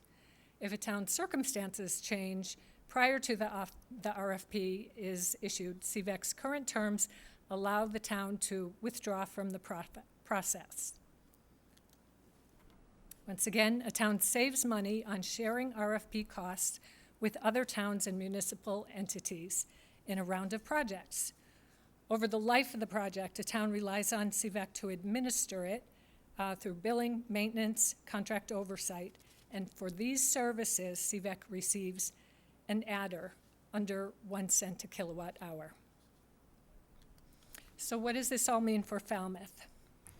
Our municipal buildings, particularly our schools, represent a key opportunity for renewable energy. In 2017, the Self-Reliance Corporation conducted a solar capacity assessment of municipal properties. The report ranked 22 properties, including their rooftops and solar canopy parking lots, from very high to not suitable. The very high opportunities at that time were Falmouth High School, East Falmouth Elementary, Morse Pond Middle School, the DPW building and garage. This report was submitted to the Select Board at that time, and a public outreach event was held at the Falmouth Public Library. I just sent this report to this board today, just to put it in top of your inbox. I urge the Select Board to review this document and get a sense of the opportunities and keep CVEC in mind as you do. It's important to note that CVEC has extensive experience in renewables for schools, 25 projects so far, including 8 with battery storage. To sum up, as an intergovernmental partner for energy-related projects, CVEC offers deep expertise and a comprehensive portfolio of renewable energy services to its members. There's a lot our town can do, not just in the schools, in other municipal buildings to meet its renewable energy goals, and CVEC is ready to assist. Thank you, and I'm happy to answer any questions. Ms. Scott Price? Thank you, Rosemary. Could you give us an example of a project that Falmouth would do with another town? I'm just thinking, the high school and the elementary school, those are obviously Falmouth projects. So what would be an example of something that Falmouth could do with Mashpee or with Sandwich, or what are some options? Well, the way CVEC works is to bundle projects. So they would pull together a round of, projects that represent the needs of the town, and then that is really where the collaboration and the economies of scale come from. So it wouldn't be us necessarily doing something with Mashpee, but if we're both doing solar projects, so we both needed to buy solar panels, buying more solar panels makes them cheaper? Yes. Okay, that makes sense. Thank you. I have a question, Rosemary. So would we contact CVEC and then they would update us on what projects were happening when that we might be able to jump on? I'm just thinking schools. Let's say, I don't know, Mashpee High School was going to do it. And so then Falmouth High School said they would be interested, or the town decides that that would be a good way to go. Is that how they would bundle them? Actually, Building to, they're looking for what the town's needs are first, and that's why I've referred you to the report where Self-Reliance Corporation identified the best opportunities for solar. So what they would do is look at all the towns on the Cape and see what the needs are, speak to developers, get the best prices, author the RFP, et cetera. so we wouldn't have to be connected to another town to do it? Not at all. Oh, Okay, no, so no. I misunderstood by your question. No, it wasn't clarified for me. So Falmouth could do it on the map that says the buildings that are that dark green that are the best. Yes. You could start there. Yes. Okay, thank you. Okay. So, sorry, to No, I'm done. maybe further muddy the water. So if, for example, we work with the schools and the school said, Falmouth High School, because that's the number 1 on this list. Falmouth High School is perfect. The schools say we want to do it. We submit that information to CVEC, and at the same time, they see that maybe Mashpee Schools is looking to do the same thing. Then that would be how we would cooperate together, even though that wouldn't necessarily be us cooperating, that would be CVEC cooperating on our behalf.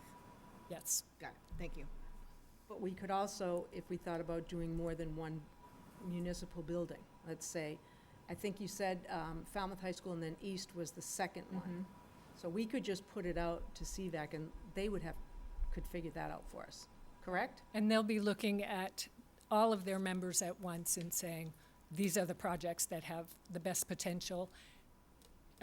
And they would do RFPs to developers to get the best Save money with prices on them. logistics and No, I like that. buying and all of I that, like right? the idea. I Collectively? like the thought. Okay, thank you. Mr. Brown? And I'd like to ask you another question about the fees. So is the one-time fee going in to do the RFP and so forth, how do you come to the dollar figure for that? I'll have to get back to you on that. Okay? Okay. And then if, I'd just like clarification, is that the only fee, and then there's the 1% added on for the life of the project? That's the only fee that goes to CVAC, yes. Okay. Those are the, yes. So that's just those two charges? Yes. That's actually really, I'm pretty interested in that, because that's a very low project management cost. So I've been looking at changing the solar in my own house, and sometimes when they bring in the panels at no cost, there is a high cost later as you go Till there is. down the road. Right. Yeah. And it So- sounds to me like CVAC has the capacity, right? To Mhm. start it, manage it. I'm sorry, go ahead, Mr. Johnson-Staub. No, thank you. I was just, I want to talk further about Mr. Brown's thoughts, just to make sure that we're on the same page. So when CVAC partners with communities to install solar panels, is it typically through a power purchase agreement? Yes, it is. So there would be a cost to the town beyond CVAC's administrative fee. Like royalties. Well, it's the 1%. No, that's Right. CVAC's fee. That's Then CVAC's there fee. is, what is the cost to the owner? So there's going to be a power purchase agreement, not between the town and CVAC, but between the town and whoever owns and installs the solar. Oh, I thought we would be the owner. So there are two options, right? So the town could be the owner, in which case the town fronts the full capital cost of the solar panels. And that is generally the best return on investment, but you have to front a lot of capital. Or you enter a power purchase agreement, in which case the town does not need to front the capital for the construction, but there is a portion of the energy revenue, energy generation revenue, that is foregone and paid to the owner of the panels. So that less than 1% is not the cost of the power purchase. Okay, then. That's just the administrative fee. Is that anywhere in this presentation that I may have missed, that aspect of this? No. It would have been nice to hear yeah, during the presentation, the other side of it. There's a lot of documentation in here. Well, I was but- just curious if I had missed it, right? Right, no, I don't think, I didn't see it either. Could we just agree that this is something we would want to explore Oh, more? absolutely. Yeah, but, we said, in 2017, we said we wanted to explore it more, but we didn't. How do we make it move forward? We have to vote Well, to direct Mr. Johnson-Staub to look into it, right? Is that the way the board wants to go? I think at this point, I would ask Mr. Johnson-Staub to put it on his list. I don't think I'm prepared at this point to take a vote to direct him, only because I know what he has to accomplish right now. However, it feels to me like this has moved up on the board's agenda, and I think we should take it up at another meeting and figure out how we want to make this happen. Well, If I could just comment? Please. So I just want to say, first of all, that there is a lot of opportunity here that the town has not taken advantage of for many years. So there should be a sense of urgency, I feel, to move forward with renewable energy projects. But I really appreciate, Madam Chair, your comments that capacity to take on various projects within the next 6 months or so is limited. The other piece that so having, how do we address the capacity? When we have a town manager and assistant town manager, that will be helpful. And if we are successful in getting the sustainability coordinator position filled, I see that position as the driver for these projects. I mean, that's front and center what that position is about. And that person may, we may want to proceed on multiple fronts in the sense of, we'll then have the bandwidth to look at some projects that we might want to partner with CVAC on. And there might be other projects where we say, you know what, the return on investment's going to be better if we do them in-house without CVAC, and because we avoid that, that administrative fee. Right now, there's no question, we don't have the staff capacity to take that on.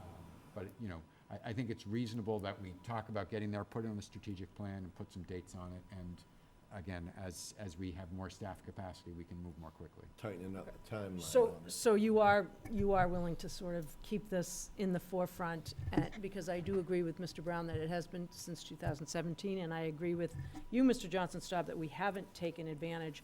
I also do see our capacity issue at this time. Mr. Brown? Oh, I'm sorry. No, you go ahead. No, I wasn't waiting. Oh, okay. At what point would it be appropriate to ask perhaps the Energy Committee to do some of the legwork on this, so that when we do have a sustainability coordinator, we do have all these other positions filled, that we have some more background information? Or would that not necessarily be appropriate in this case? And I think that speaks to what is appropriate for committees to do versus town staff, specifically when we have a capacity issue, but we also have pressing needs that are in our strategic plan, and so on. So I realize there's nuance to this, and maybe there's not a good answer right now, but something to consider. You mean outside that 6-month window that he identified of being out straight? Correct. So something within the next 6 months. Well, the Energy Committee did bring this to us. They reached out to Self-Reliance, because one of their members is the director of the Self-Reliance, so they used their resources there to provide us this overview of the solar potential. Yes, so the question that was raised about, would it be more beneficial, higher return on investment if we did this in-house versus going through CVEC and those kinds of things that might just be doing research and not necessarily any action that could then be either held onto or brought back to us within the next 6 months when we hopefully have all these positions filled? Is that an appropriate ask of that committee, I guess is what I'm asking. To a certain extent, right? You wouldn't turn it all over to, I mean, it'd be a shared. I guess the next homework, if I could, the next homework would be to figure out what's the cost of entering into a power purchase agreement. How much are we gonna have to share with them? I mean, that's just a little bit of professional math. And I think I would ask if Rosemary would get that information to the town manager, because I think we're talking about a lot of things, and I think this issue needs its own time. Mm-hmm. And I think Yeah. it needs it quickly. I'd like to know, if we could, how CVEC could work with the town to structure a project that we might fund on our own, rather than having a power purchase agreement. Mm-hmm. Just to know what we're up against, Okay. if that's okay. I guess one last thought, sparked by the entire conversation. So the school does have several roof projects that they're looking to move forward on within the next year. So they're going for design money this April, hoping to seek construction money in November. And that is the ideal time to put on rooftop solar, is when the roof is brand new, because they both have sort of a similar useful life. Mhm.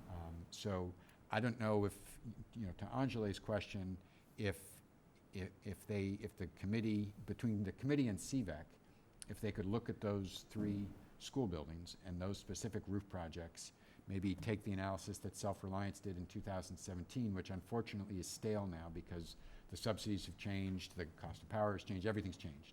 Panels are better. But that would be the place to start, I believe, with those 3 roofs. And if, is that something that CVEC can do? I don't know where the agreement starts. So does CVEC do the research and present us with, okay, here's what a So- project would look like for those particular roofs? CVAC offers a variety of other services, so they can really work with you on whatever your needs are for renewable energy, and they have a very strong track record working with towns all over the Cape. So I would also suggest that, you talk to someone who has worked with CVAC.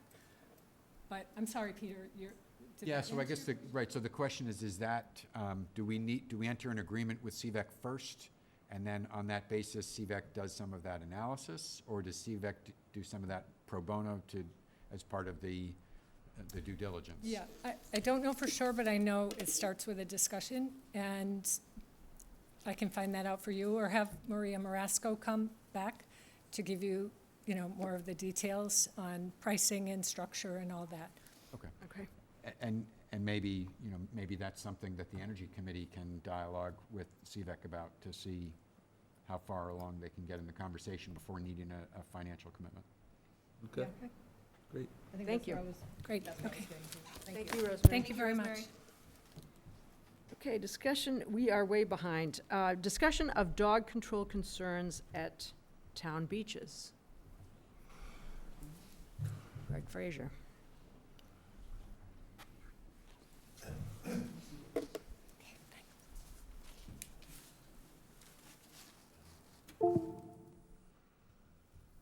Good evening.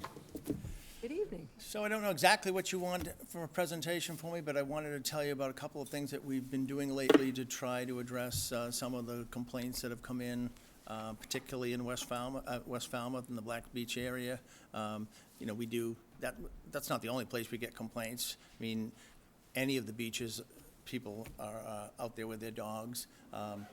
But what we tried to do is we sat down with the beach superintendent, talked to her about what they can and can't do. They're very limited, obviously, and it's not really their role to enforce dog regulations. So it really falls on us. The police have other things that are much more high priority for them right now. They're not going to be a great asset because they're just tied up with other things right now. The issue with the dogs is, as you know, that the town bylaw, as far as dogs on the beach in general, only applies to municipal town beaches, public town beaches. It does not apply to private property. The leash law, however, does apply to private property unless the person has the permission of the owner of that property to have a dog off leash and it's under control of the owner. That's where the sort of the gray area comes in. And it's getting to and from some of these areas that is a problem too, because the dogs aren't necessarily on leash and under control while they're moving into the areas that they are heading to, particularly Black's Beach or Chappaquiddick during the afternoon. In the past couple summers, we did try to address this situation by having a part-time seasonal person who we tried to get to go to the beaches right around the time that the lifeguards were leaving the beaches, because that seems to be the time when most of this activity takes place, particularly in the warmer seasons. We were unable to hire a person last year due to multiple reasons, COVID-related. Also, the salaries needed some adjustment. We've worked on that since. So hopefully this summer, if the town meeting passes the budget, we'll be able to hire. We're ready to go with that advertisement as soon as we get the go-ahead from personnel to do that. That would make a big difference in the summertime, but that only is going to address the issue really June, July, and August, because that's what that position's budget for. The other time is still going to be a problem because, a lot of these calls are generated, or the problems are generated after the ACOs leave their regular shifts. And that's typical after work when people show up at a lot of the beaches and, using them for their dog's enjoyment. And we have put some signage up at places, but, it's been my impression that most of the people that are out there are aware of the fact that dogs are not supposed to be off leash on the town. It's not something that, it really has to be a big education. It's well known. There are signs up to that effect.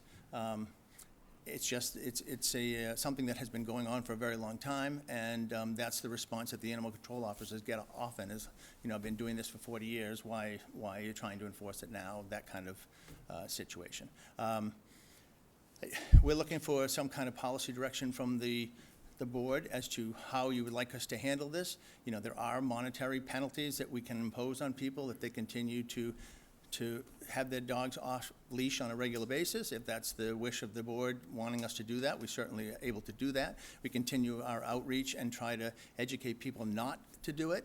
But there are just going to be a certain amount of people that are going to do it. And we want to know how you would like us to handle that situation moving forward. And, we had this discussion with Peter, that, if a more aggressive type of enforcement is necessary or warranted, then we'll certainly be in a position to do that, if that's what you'd like us to do. Thank you. Questions, comments from the board? Well, I feel like we need to do some enforcement to try to get the message out that people need to really be a little more respectful I'm interested to know, what do we have for staff now for animal control? We have 2 full-time animal control officers, and they both, both of them, when the days that they're on together, they're staggered shifts, so one's on till 6 p.m., but typically they run from a regular town hall 8 to 4:30 shift. So they'll be leaving, anytime between 4 and 5 o'clock. That's why in the summertime, the position we're trying to hire for is a 3 to 11. And that person would be designated to basically spend their time, unless they're on a particular call, which does happen a lot too, because then they're on by themselves at night in the summertime when the population soars and the animal control calls soar as well. I will say, as far as enforcement, we have had some discussions with several of the people that have raised the issue over the last couple months and asked if those people can follow a protocol so that the animal control officers can be dispatched to a problem area. And that is that if you see a dog off, don't confront the dog owner. It's not your job to do that. But to call the dispatch center, they will reach out to the animal control via their contact radio primarily, and get the animal control officer to respond to the area while the infraction is taking place, because that's the easiest way for us to enforce it. Oftentimes these complaints come in days or weeks after an incident. It's very difficult to do any enforcement when it's a week old. So we said, look, the argument against that, I've heard, well, it's not our job to call in complaints. Well, if you see a speeding car that's reckless, you call that complaint in. It's not the same level, but we won't know, and we'll never have the staff to sit at a beach all day long to do dog enforcement. We have to know that the infraction's taking place, get somebody over there to witness this, and then take the appropriate action. Thank you. Holding, anything else from the board? Well, about the communication, now in the past, I don't usually often have a reason to call animal control, but in the past when I have, I don't get an answer to my call, but I leave a message and I get a call back, and in the past, I found it to be timely. I understand recently, in the last couple of years, now, these complaints, I've been receiving these for 2 or 3 years, on a regular basis. And part of the complaint from the people that I've been hearing from is that when they call, nobody answers and nobody calls them back, and they don't know if there's any response. And so then, I think that's part of the problem as well. And I have heard that. When we started to get a couple of those complaints, we did change our notification protocols. We have added additional contact phone numbers onto the website now, so the animal control office can be contacted directly. We were hesitant to do that in the beginning because they get overwhelmed with calls, but that is something that's available. People now, if they call and dispatch or call during the regular animal control hours and leave a message because they're not up at the pound on a regular basis, they are instructed obviously to get back to that person, but now they have the addition to call that cell phone number directly. Okay, so that's on the town website? It is. And when you say call dispatch, is that just a regular 911 and then they'll reassign it? Or you can call the non-emergency number for dispatch, and then they'll contact by radio the animal control officers that's on that day and have them go out and try to witness the infraction as it's happening. And then if I could just go on a little bit more. The final thing I was hoping to get is that we can have some sort of regular enforcement that's not call-driven, so that there's a regular interval where the folks out there on the beach are gonna start to know that they're coming around, so we better start following the rules, because it is a little out of control. I mean, I love dogs. I have a dog, and I love to have her run and play and have fun. It is. It's a shame that the people that have the dogs don't take a little bit more responsibility for them and keep them on leash or under their direct control. It's not hard to find anywhere in town, driving by a public beach or a private beach, dogs running off leash. It happens everywhere. It's part of the culture. I mean, it happens in every town. The discussions I have with every town, they all have the same problems. But I think as far as the actual enforcement, I think if you look on the packet, I don't know, I sent over today, the animal control officers have started to change their logging system so that they're putting it into our report system as a separate call every time they do what we're calling area checks.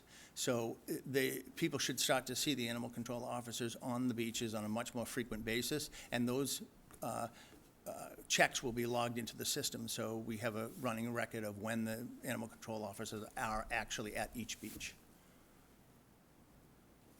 Mr. Frazier actually answered my question. I was going to ask you if you had reached out to your counterparts in other towns to see if they had any other or better solutions to what, but I understand. All dealing with the same, No, that was my same question. issues. And I Thank you. know in the summer also, we have the issue where a lot of the areas are bird protection areas, particularly the Black's Beach area. And, so we try to work with the Audubon people because it's a added level of problem when the off-leash dogs get into the nesting areas that are protected. So we try to work closely with them and have a little bit more presence than at that time of the year as well. Dr. Schneider, did I see your hand go up? Wearing 3 hats on this one. I'll start with my Name. knowledge of the dog community. And don't forget to introduce yourself. The dog community in Falmouth is an extremely... Introduce yourself quickly. Pardon? Excuse me? Introduce yourself. Oh, sorry. Thank you. Barbara Schneider, Precinct 4. Thank you. The dog community in Falmouth is quite entitled because of several decades of free walking on Chappie Beach and BB Woods, to be honest. We even built the dog park here to try and combat some of that. That was one of the 3 main reasons. So there are a lot of people that will always give the answer, we've been doing it forever, because they have, and their parents have, and before that. Secondly, I truly believe the only way this is going to get curtailed is by someone in a uniform issuing a warning in writing and then a ticket of some kind, which ultimately should pay for itself by what they take in fines, to be honest. I've said the compliance issue here is huge, and we aren't going to solve it without making our bylaw have some compliance. Third, as a marine mammal rescue person, we are getting more and more marine mammals on our shorelines, and they often need to be resting on our beaches. And the problem I have all the time is a loose dog, sometimes where you can't even see the owner in sight, and the dog is running up to a seal's mouth and approaching it. And that is one of the most dangerous things for the dog, and then secondly, can be deadly for the seal, because that level of stress can cause a seal to decline. And a bite from a seal has some of the worst bacteria in its mouth you can have. It's an immediate infection for a dog. So I would say on that also there's a problem. As far as what dog people do, they have patterns. They always are at the gathering places at the same time. They form pods. They form walking groups. They like to have their dogs meet up loose with the same dogs that they get along with. It isn't rocket science to figure out what time of day you're going to be able to find 5 people walking and take care of that with a warning. I can almost tell you what times of day I know what groups are where. And so I would hope that there'd be something here. As far as the callback, I know from the dog park when we have incidents, and we've had a number of times where we've tried to reach animal control and we don't get immediate callback because they are not in the office. We have told everybody to call the non-emergency police number, and the police will make the decision that it's important and page for the animal control people to come. So that's, if we're doing that wrong, we'd love to correct that, but that's what we had agreed upon originally at our last meeting about this. And so I hope that that's helpful in how you look at this, but I think those are some really important things, and if you do expect to make this better than it is, I think it's going to have to be tough for a while, and we do need someone desperately to be on duty other than just the work days, hours. Thank you. Thank you very much. And it needs to be a big, scary-looking dude like Scott. Doug, just because you're scared of me doesn't mean everybody is. All right. Any other comments on that?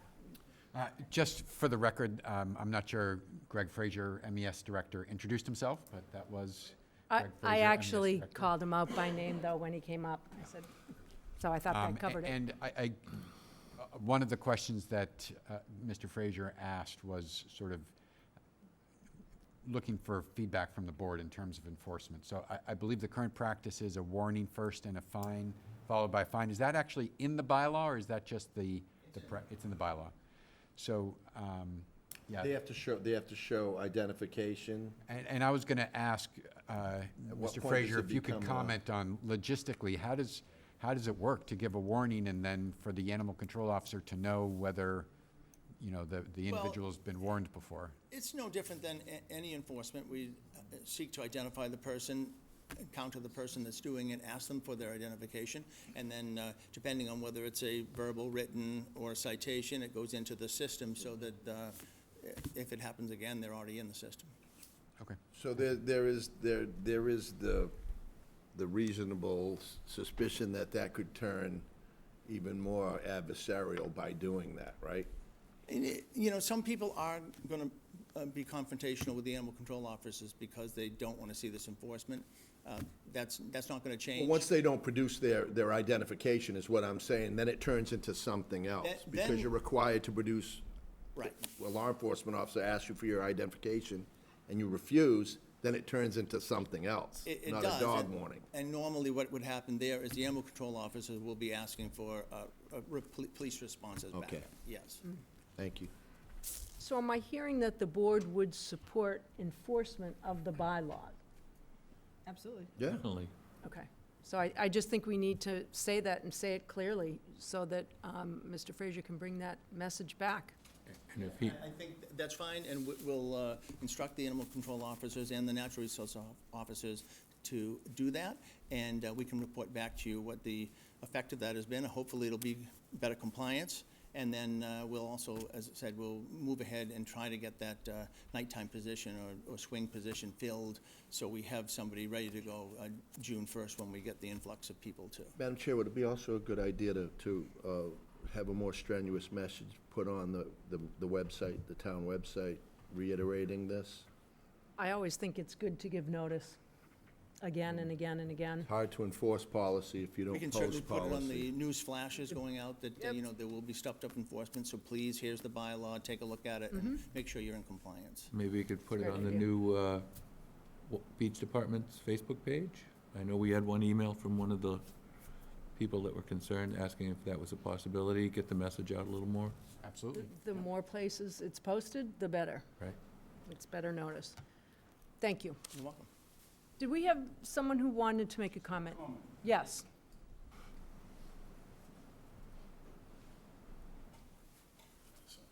Greg Masmanian, Precinct 2.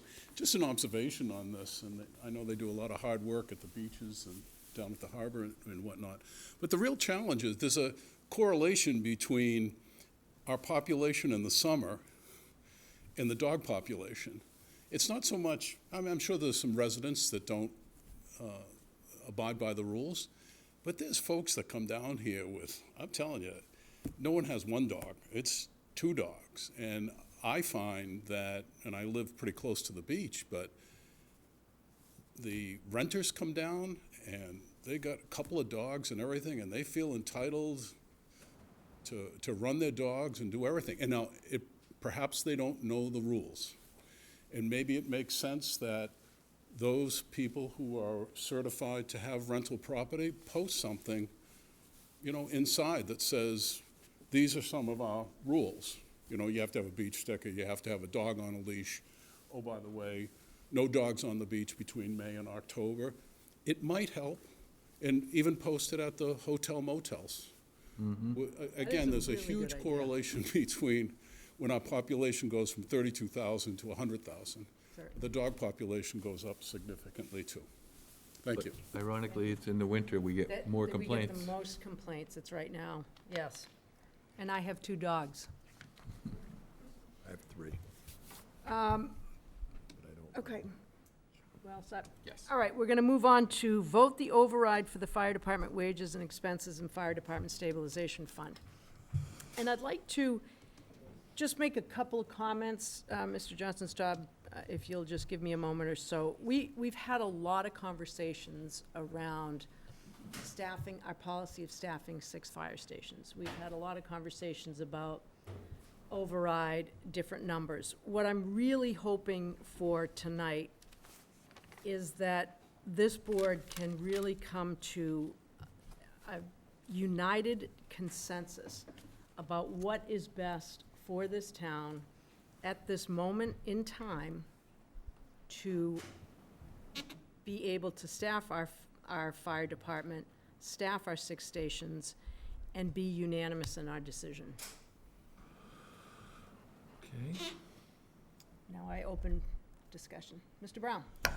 So when we first talked about the, well, the last time we really talked about it on that Saturday workshop at the fire department, when Mr. Johnson Staub laid out the case for the 1.5 million was the actual cost to hire the 14 firefighters, I quickly moved to make a motion to put that $1.5 million override out there. I don't remember it that way. Was it in this You're office? talking about January 7th? Was that, We were was here. that, And that it was was this here. one, okay, excuse me. So, that's right, we were sitting at the table over here. So, at that time, it was very clear that that was the actual cost of that hiring, and that's why I moved it that way. Since then, we've had a lot of conversations about using the lower number and combined with new revenue and tightening our belt in other areas. So now that we've really talked about all the other things that we could possibly do, I feel like I'm gonna resign myself back down to the 950 and work a little harder to try to gain more revenue, do something creative, and make it a little more palatable for the voter. Because I feel like we've kind of sent 2 messages that either one will work, we can make it work. So now I feel like we kind of really are pushed toward that 950. I would absolutely echo Mr.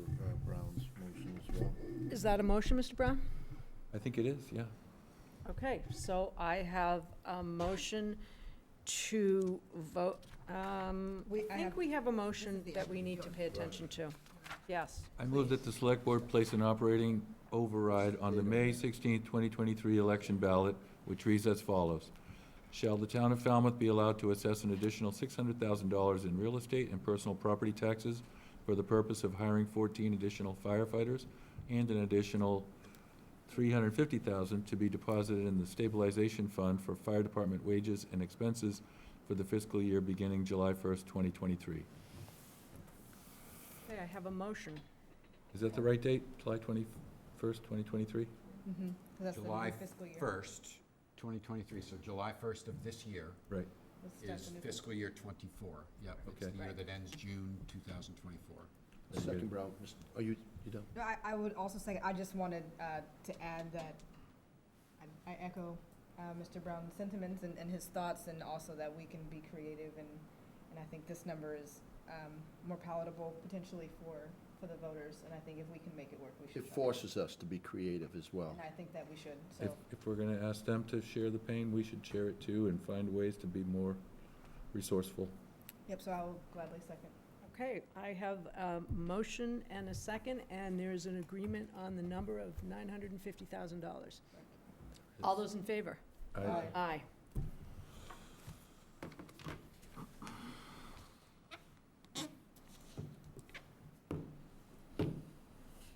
Okay, vote articles and execute warrant for the April 2023 annual town meeting. Mr. Johnson Staub. Thank you, Madam Chair. We didn't have a lot of time to script this, you and I, in advance, but if it is agreeable, perhaps what we can do is go through the warrant, and I can read through the warrant numbers, and then if there are any questions that the board may have as to whether or not to place the article on the warrant, or if there's a question about the wording of the warrant article, then we can pause and discuss it. Is that? And you're looking at the select board articles? Or you're gonna all go of through the entire articles, yeah, article, so, warrant? right, I mean, we'll, there are the Community Preservation Committee articles which must be placed, and the Right. petition articles which must. And so we don't need to go over those? We- Correct. We need to go over the other one. Okay, go right ahead. Okay, so choose town officers, that's a boilerplate item. Here, reports from committees and town officers. fix salaries of elected officials. And I will just note that for the town clerk, there is a 2% increase for the town clerk's salary that is included in that number.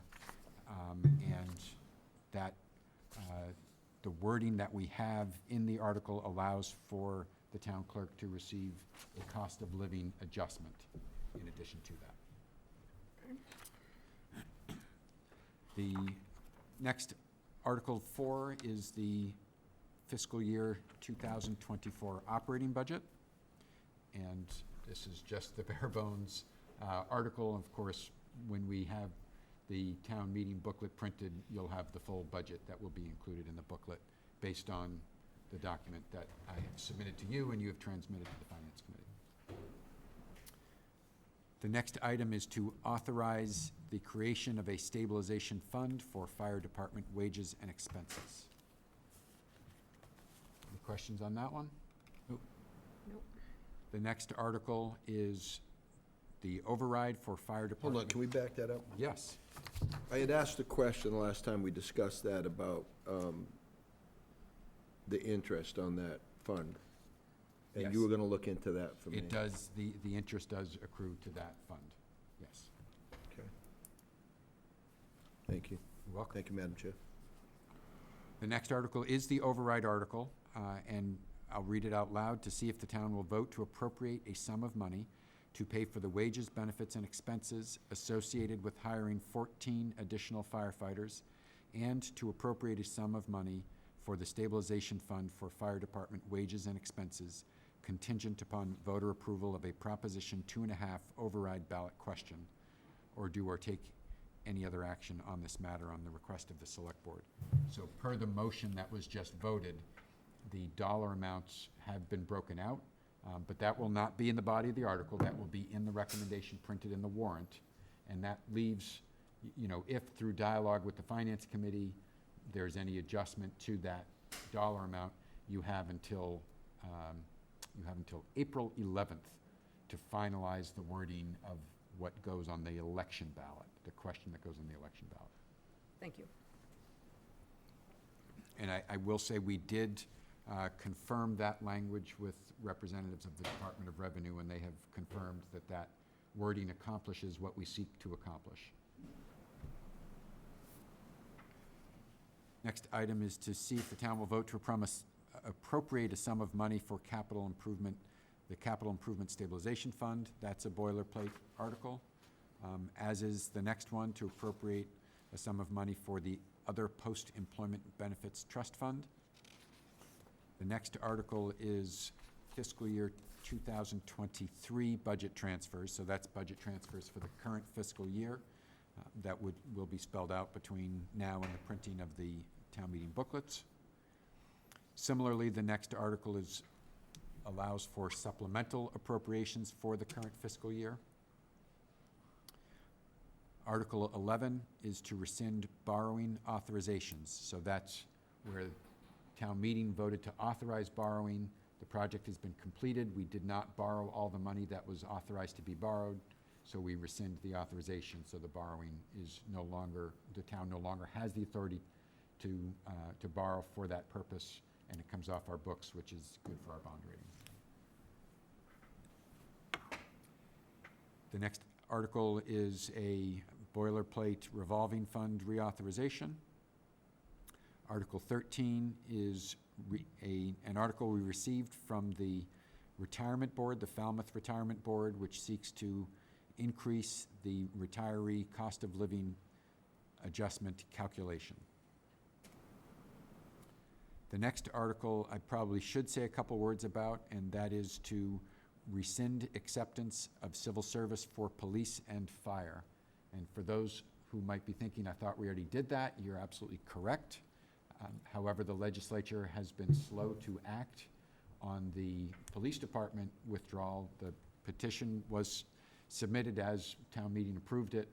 The legislature has not acted on it. There is some indication that they may continue to delay, and town council has advised there is another way we can get out of civil service without getting the legislature's approval, and this town meeting article is required for that purpose.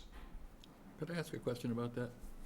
So say town meeting votes in favor of rescinding that previous vote, and we're satisfied that does the job of removing us from civil service, would we then just go forward and start advertising and hiring and doing our business, or would we wait for some other further approval? So, my understanding, and I would want to double-check it with town council, but I believe there is no further step that is required. Why haven't we done it yet, then, if it's so easy? We didn't. Well, this is a new area of law. So there are some municipalities just in the past year that have proceeded down this path. But previously, it was always understood that if you got into civil service through a special act of the legislature, that a special act of the legislature was required to get out. So they've done it without retribution from the legislature after the fact, without any lawsuits or any of that? Within the past year, yes. So far, so good. So there's case law that supports that?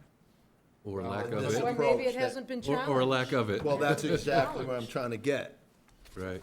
You know, you have to ask yourself, do we want to be that test case? Right. So I think you need to hear from town council to have a dialogue about what the risks are and who might have standing.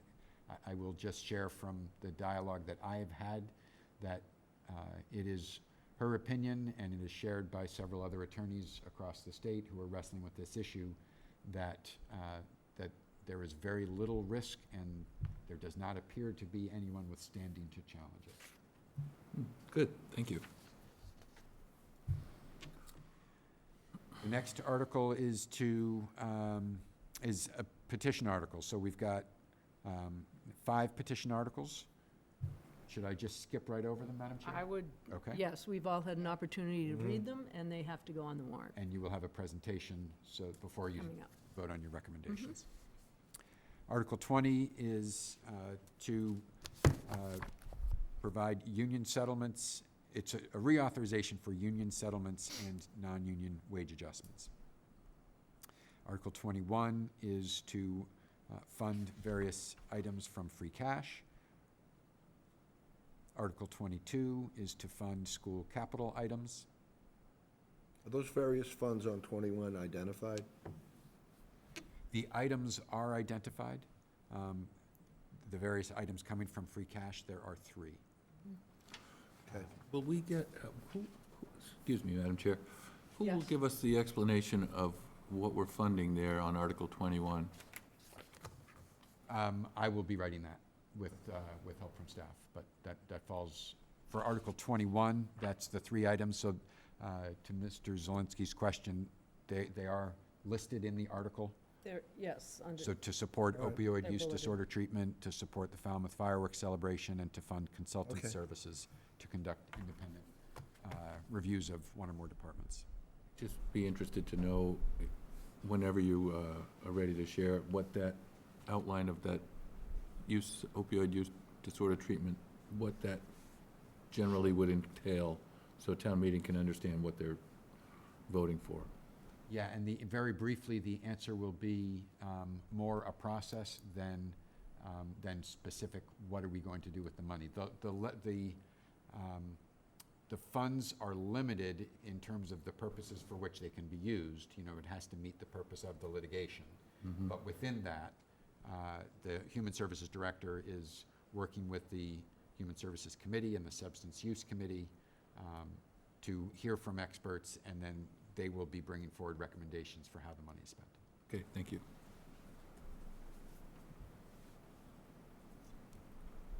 So I think we left off at Article 23, School Design and Owner's Project Manager Services for 3 roof replacements. I don't think we did 22. I think I School capital interrupted items. you. Thank you. Yes. So the school capital items, and those are funded to be funded via transfer from previously approved school capital projects, and the article does name the purposes for the spending.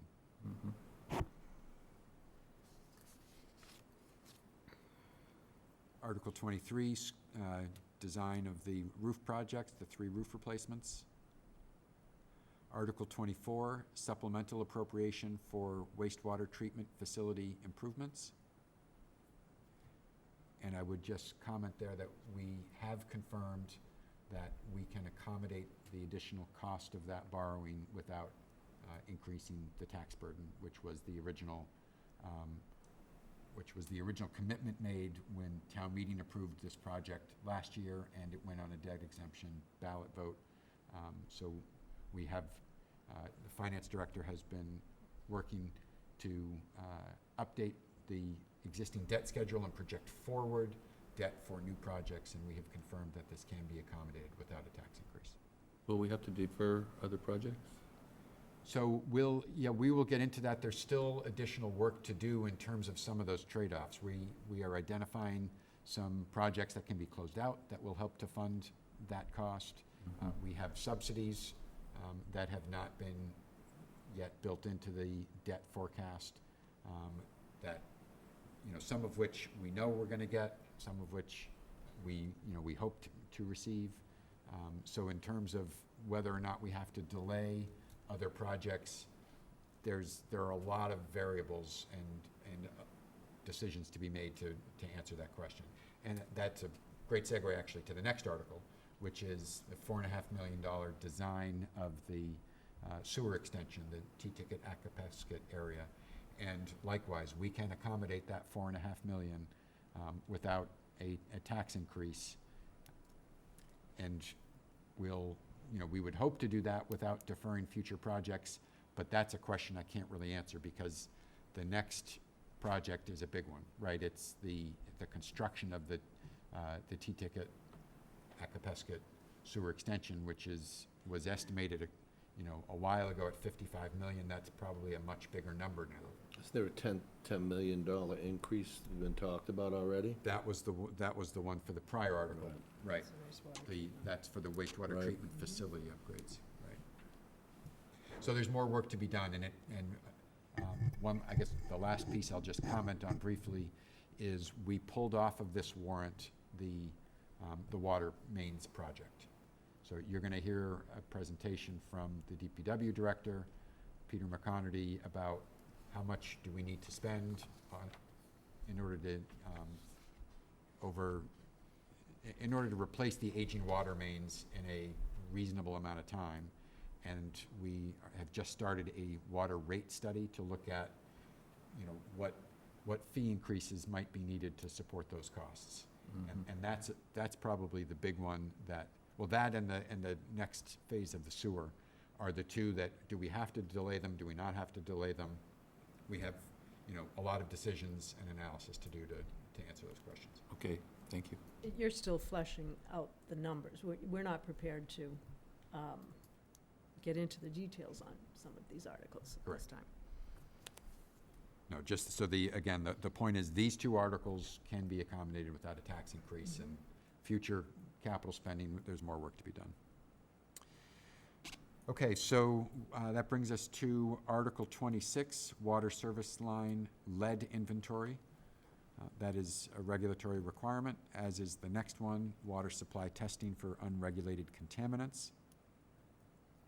The next item is evaluation of Ashumet well and Fresh Pond well treatment locations.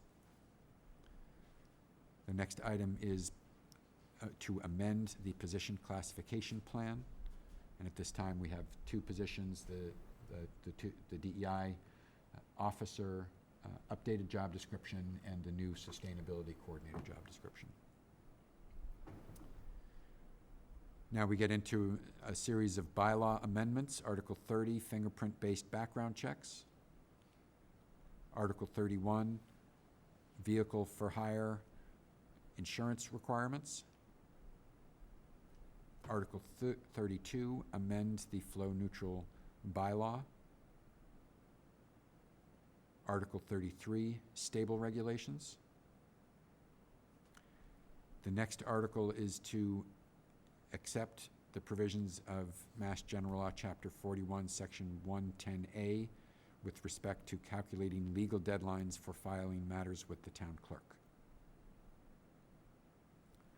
Article 35 is a request from Eversource for an easement. and then we get into the Community Preservation Committee articles.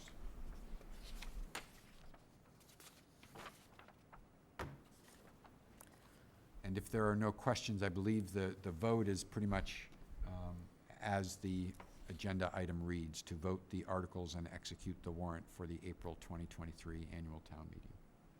Any other comments or questions about the articles for the April 2023 town meeting? No, not for me. I'll entertain a motion.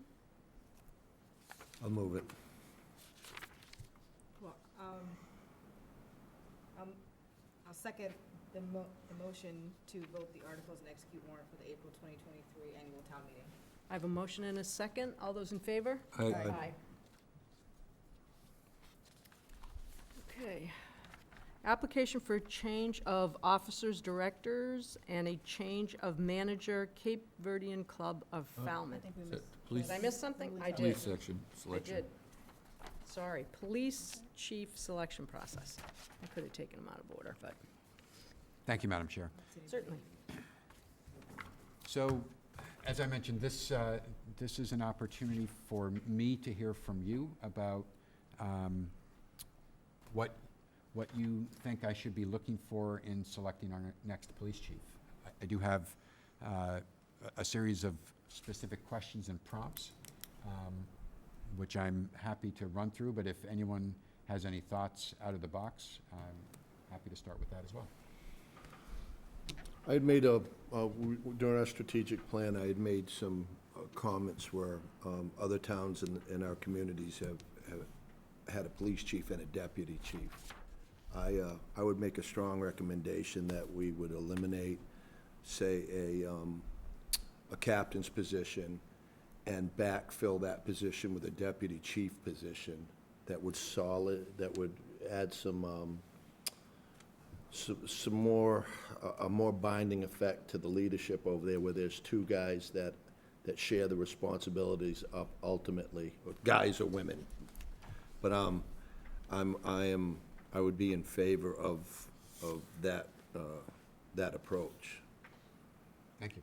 Because that gives them a little more clear structure at the top. Even the way it looks is, at least the deputy chief they have more of an opportunity to have somebody that they're familiar with, and it kind of bridges the gap. If you go outside the box for a police chief or a deputy chief, however that works out, there's somebody that can also connect with the lower ranks all the way down through patrol. Okay. I think it just, I think that it helps with communication and quasi law enforcement, military situations. You always have an A and a 1A, and those structures tend to work more effectively because there's another added check and balance. Mm-hmm. Somebody's got real skin in that game, the second guy in line, and he's ready to step. There's also one person responsible if and when the chief is out of commission. Absolutely. For whatever reason. And I do immediately. And I do think that would work really effectively, as opposed to having to. I mean, others have done it and been very, very successful.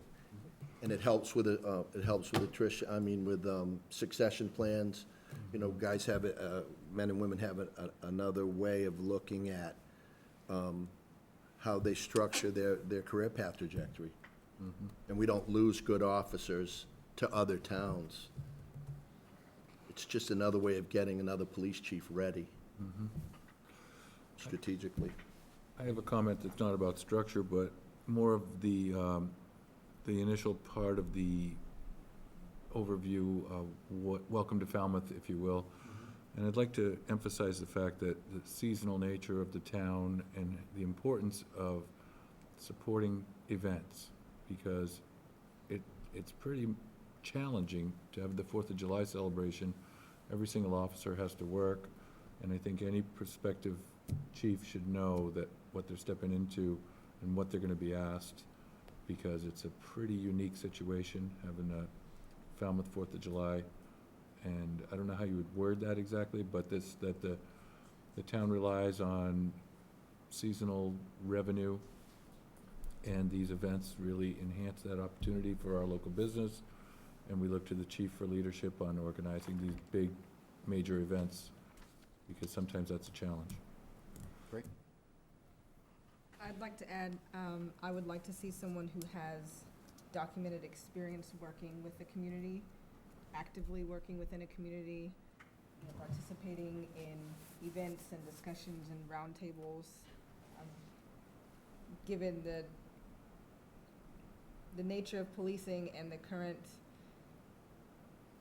whatever you want to call it. We have to The state of things. understand the makeup of our communities better. It's also the time in our history in which they're policing, which is different from previous times. They have to have a knowledge of our community and who lives here.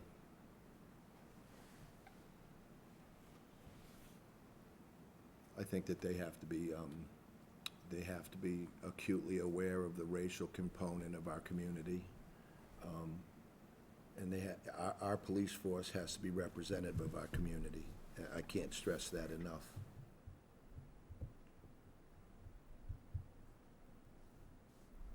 I think that just has to be carried forward. I think they actually, personally, I'm not a person of color, but I think that they are doing a pretty good job in that department. I hope so.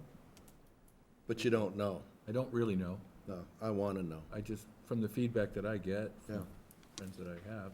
I mean, policing is and you all know that I'm a high-threat security contractor in my other life, so I have my fingertips on the pulse of erupting situations constantly, and I think we've done a pretty good job here, but it's not by any means perfect, and being more creative and conceptual with this new program, because we have an opportunity to change things a little bit, maybe a lot. And I think coming out of the box, if you have a strong, galvanized police department coming out of the box, it's easier to adjust to things that you can't control, rather than the learning curve and then trying to develop a strategy while the horse is running down the street out of the barn. That's how I see it. That would be the only, and now I don't have to talk to you afterwards. That was my suggestion that you asked for. Yes, thank you. I was gladly make it publicly, so. Very good. So, can I give you some prompts? Do you have appetite for more? Sure. What are some of the challenges you would like for the new police chief to address? Scott has Just identified a big one. I identified one also. Special events. Yep. I think it's a really big ask, but I would like to see someone make an effort to connect with the community on a different level, given the state of policing and recent happenings.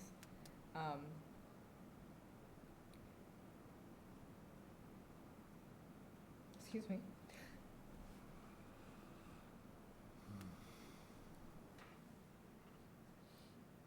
So I would like to see someone put in some significant effort to regaining trust with the community. Okay. Thank you.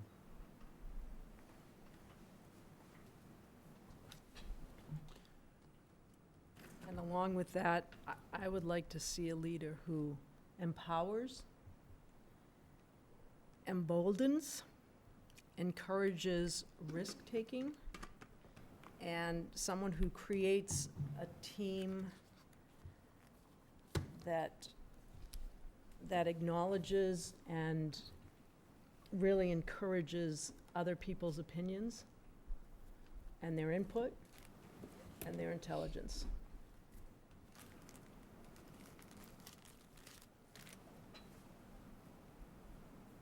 Great, thank you. Anything else? Anything else you would like from us, Mr. Johnson-Staub? Yeah, I'm just reviewing the questions that we came up with, that we being the consultant and I. And I think you've hit on them. What issues would you advise the police chief to focus on? No, I think you've hit on it. What qualities and characteristics do you think are most important? I think you've touched on some of those. I don't know if there are any others that come to mind. I wonder, I mentioned this once before, I wonder if we have the best arrangement with the dispatch being its own little unit within the police department. I'm not so sure that that's the best idea because it's in the chief's building. I feel like he should have some authority over that section of the building as well. I know that the idea was that there would be an independent dispatch because it wasn't gonna be under fire or police. But the fact is, it's in the police station, and so there should be some accountability to the chief. Sorry.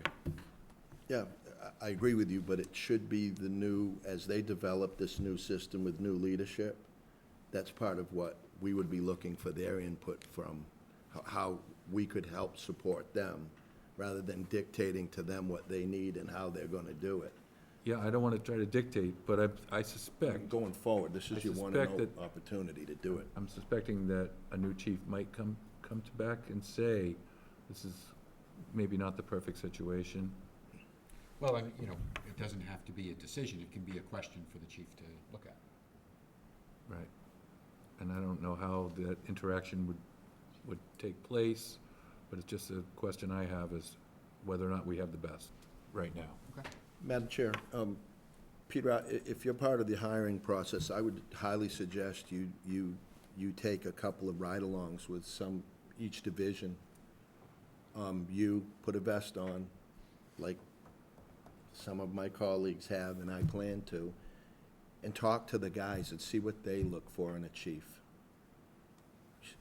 Huh? It's a good idea. What was the insight that you both got? You came away from it with far more knowledge just in one shift than you went into it.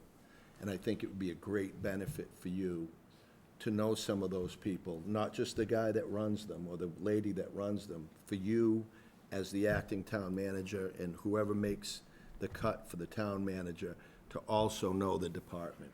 So there's a connection. We need a connection. Okay. Thank you, Madam Chair. Anything else? That's it. Any other comments?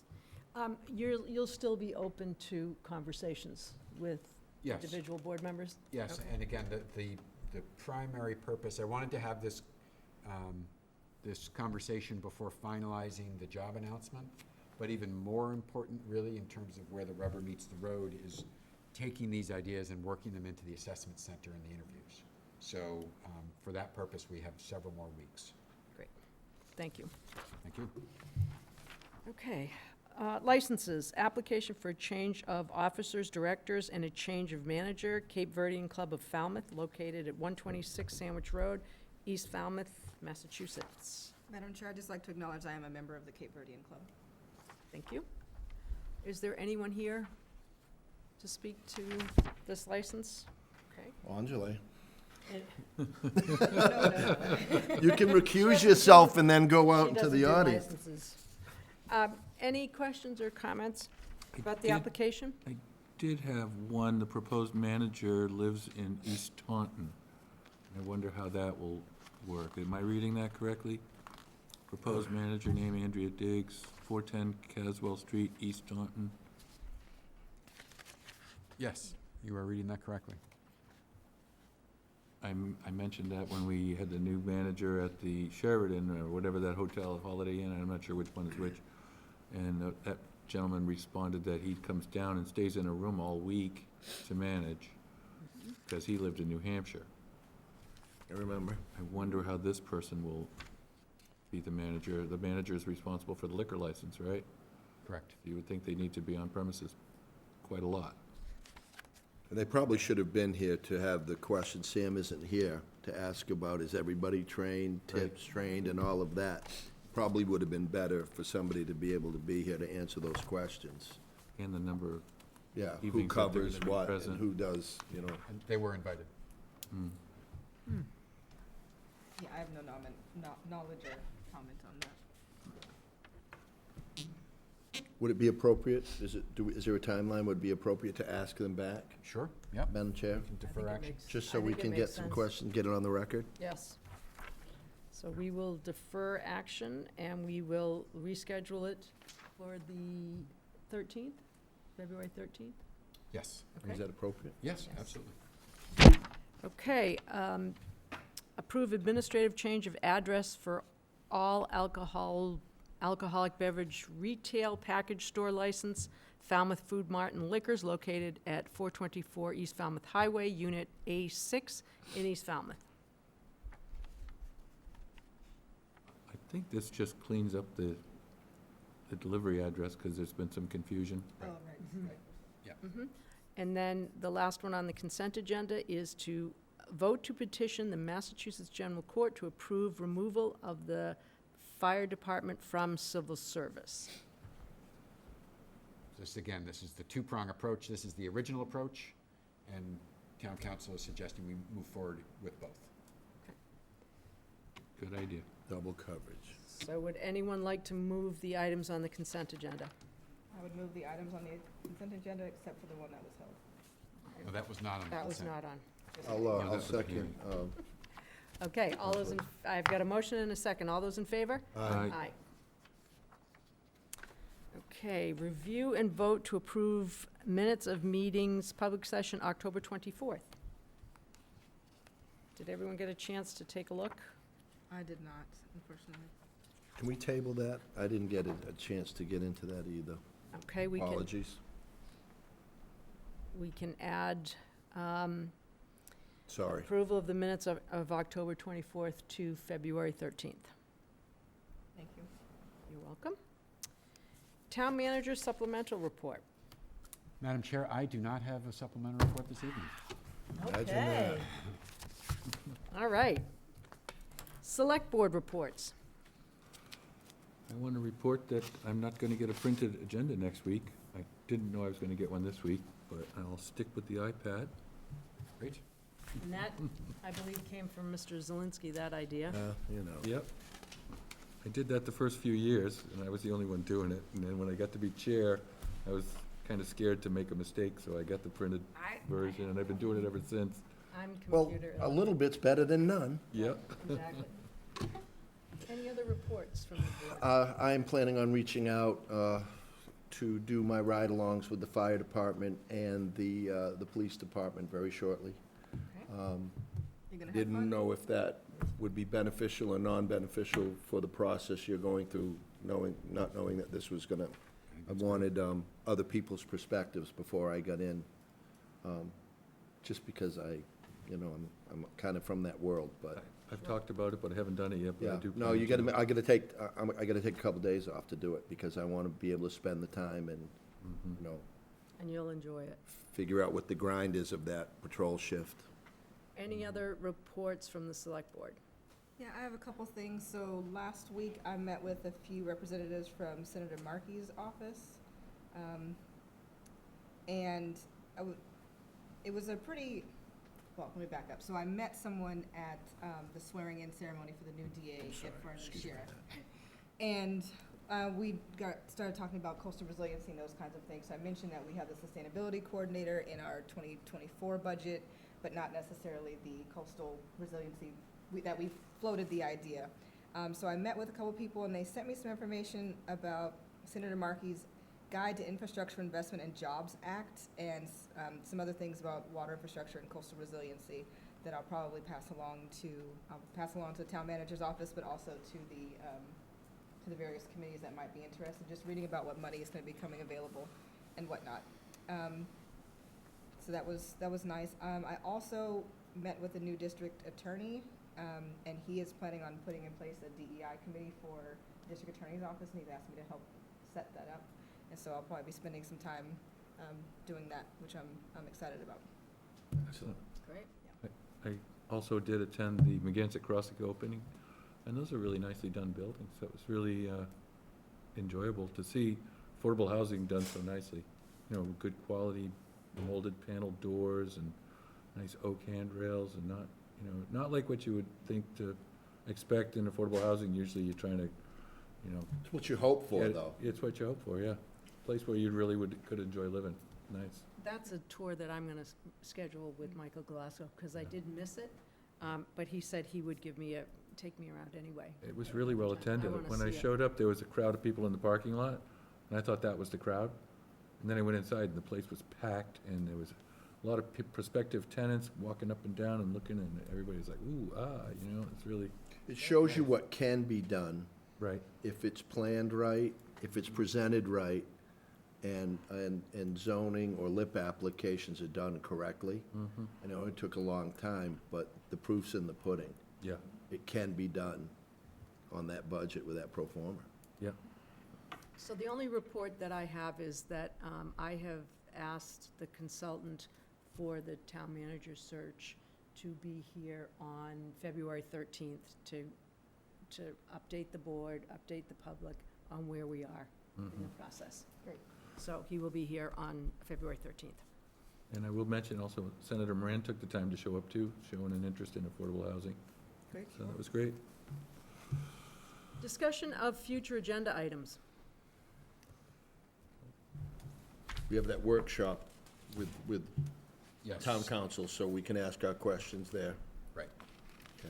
April 1st. And I'm good with that. Madam Sorry, Chair. I didn't forward that policy list, but I do have that, about 6 items. I'll send that along. We'll do. Please do, thank you. Would that be during February, do you think? If, A policy workshop? yeah, I don't know if it needs to be a workshop or just at a meeting. Madam Chair, I think the two things that we talked about for April 1st, subject to your, discretion, one was the training piece, and the other was a quarterly check-in on where do we stand with the strategic plan. Yes. But that, some of the, if the policies are related to the strategic plan, that may dovetail. Yes, I think, depending on which ones, we could probably do them that Saturday or schedule another time or add them to an agenda. The most pressing, important ones, and then another time schedule, maybe a larger. I don't plan to rehash all the old ones. I mean, we can No. fix those as we go, but there's a few, like, we had a lot of people asking us to consider the embarkation fee, and now I've noticed a few other things that I think probably should be brought up, so. At some point, I would like to still do that. Yes, I agree. Any other agenda items for future meetings or workshops?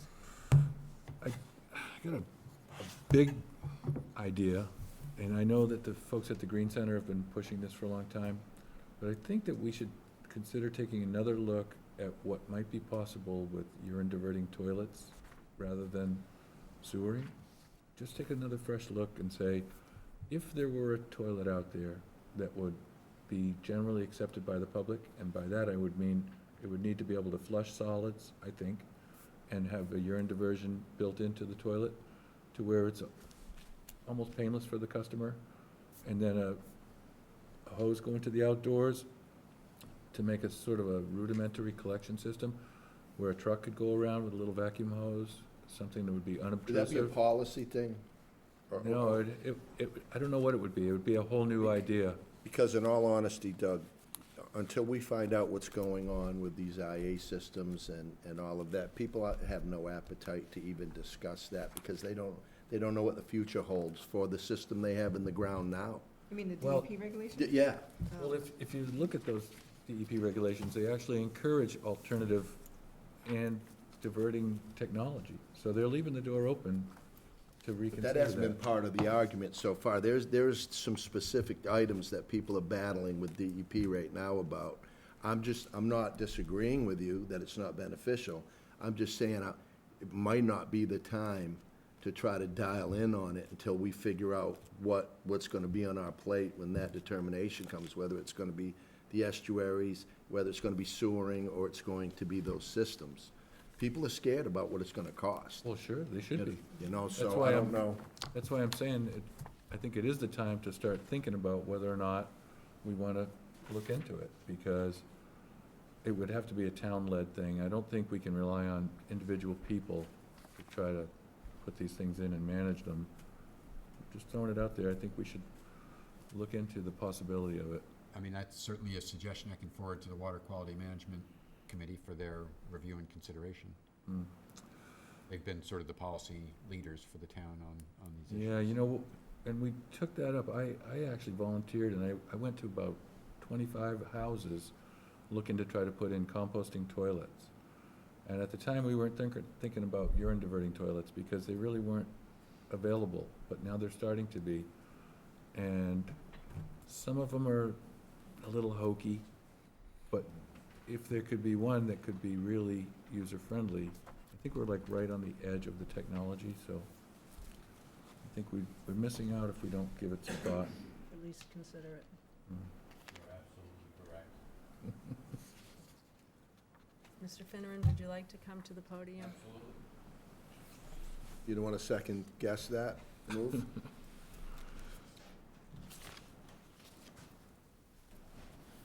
It's really quite simple.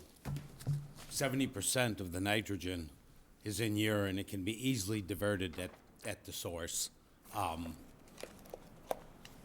It's almost a no-brainer. I mean, they do have these toilets.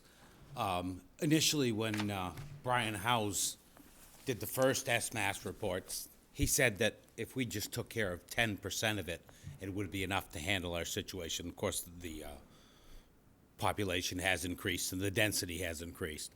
But when you can take 70% of the causal thing, which is the nitrogen, out at point source simply, it would make any Title V system equal or better than an IA system, and the cost would be in the few thousands of dollars, not in the tens of thousands of dollars.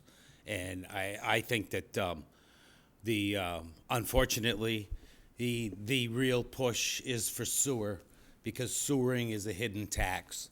They get to charge you for the water twice, whether they clean it or not, as I've tried to put in articles for exclusion meters. But not looking at it as Mr. Brown suggests is foolish. I mean, we could legitimately, even in the next sewering phase, you could implement this and take the money that we're going to put into sewers and use it to replace all the water lines that have been ruined in this town. And I think that if you don't look at it and look at it now, we're just being foolish.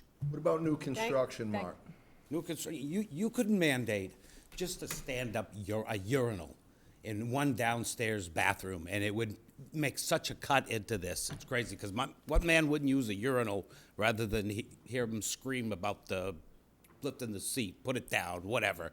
They're simple, quick, and easy, and it diverts it right to a container, and there's farmers out there that'll take it. Right. I mean, it's been done for 10,000 years.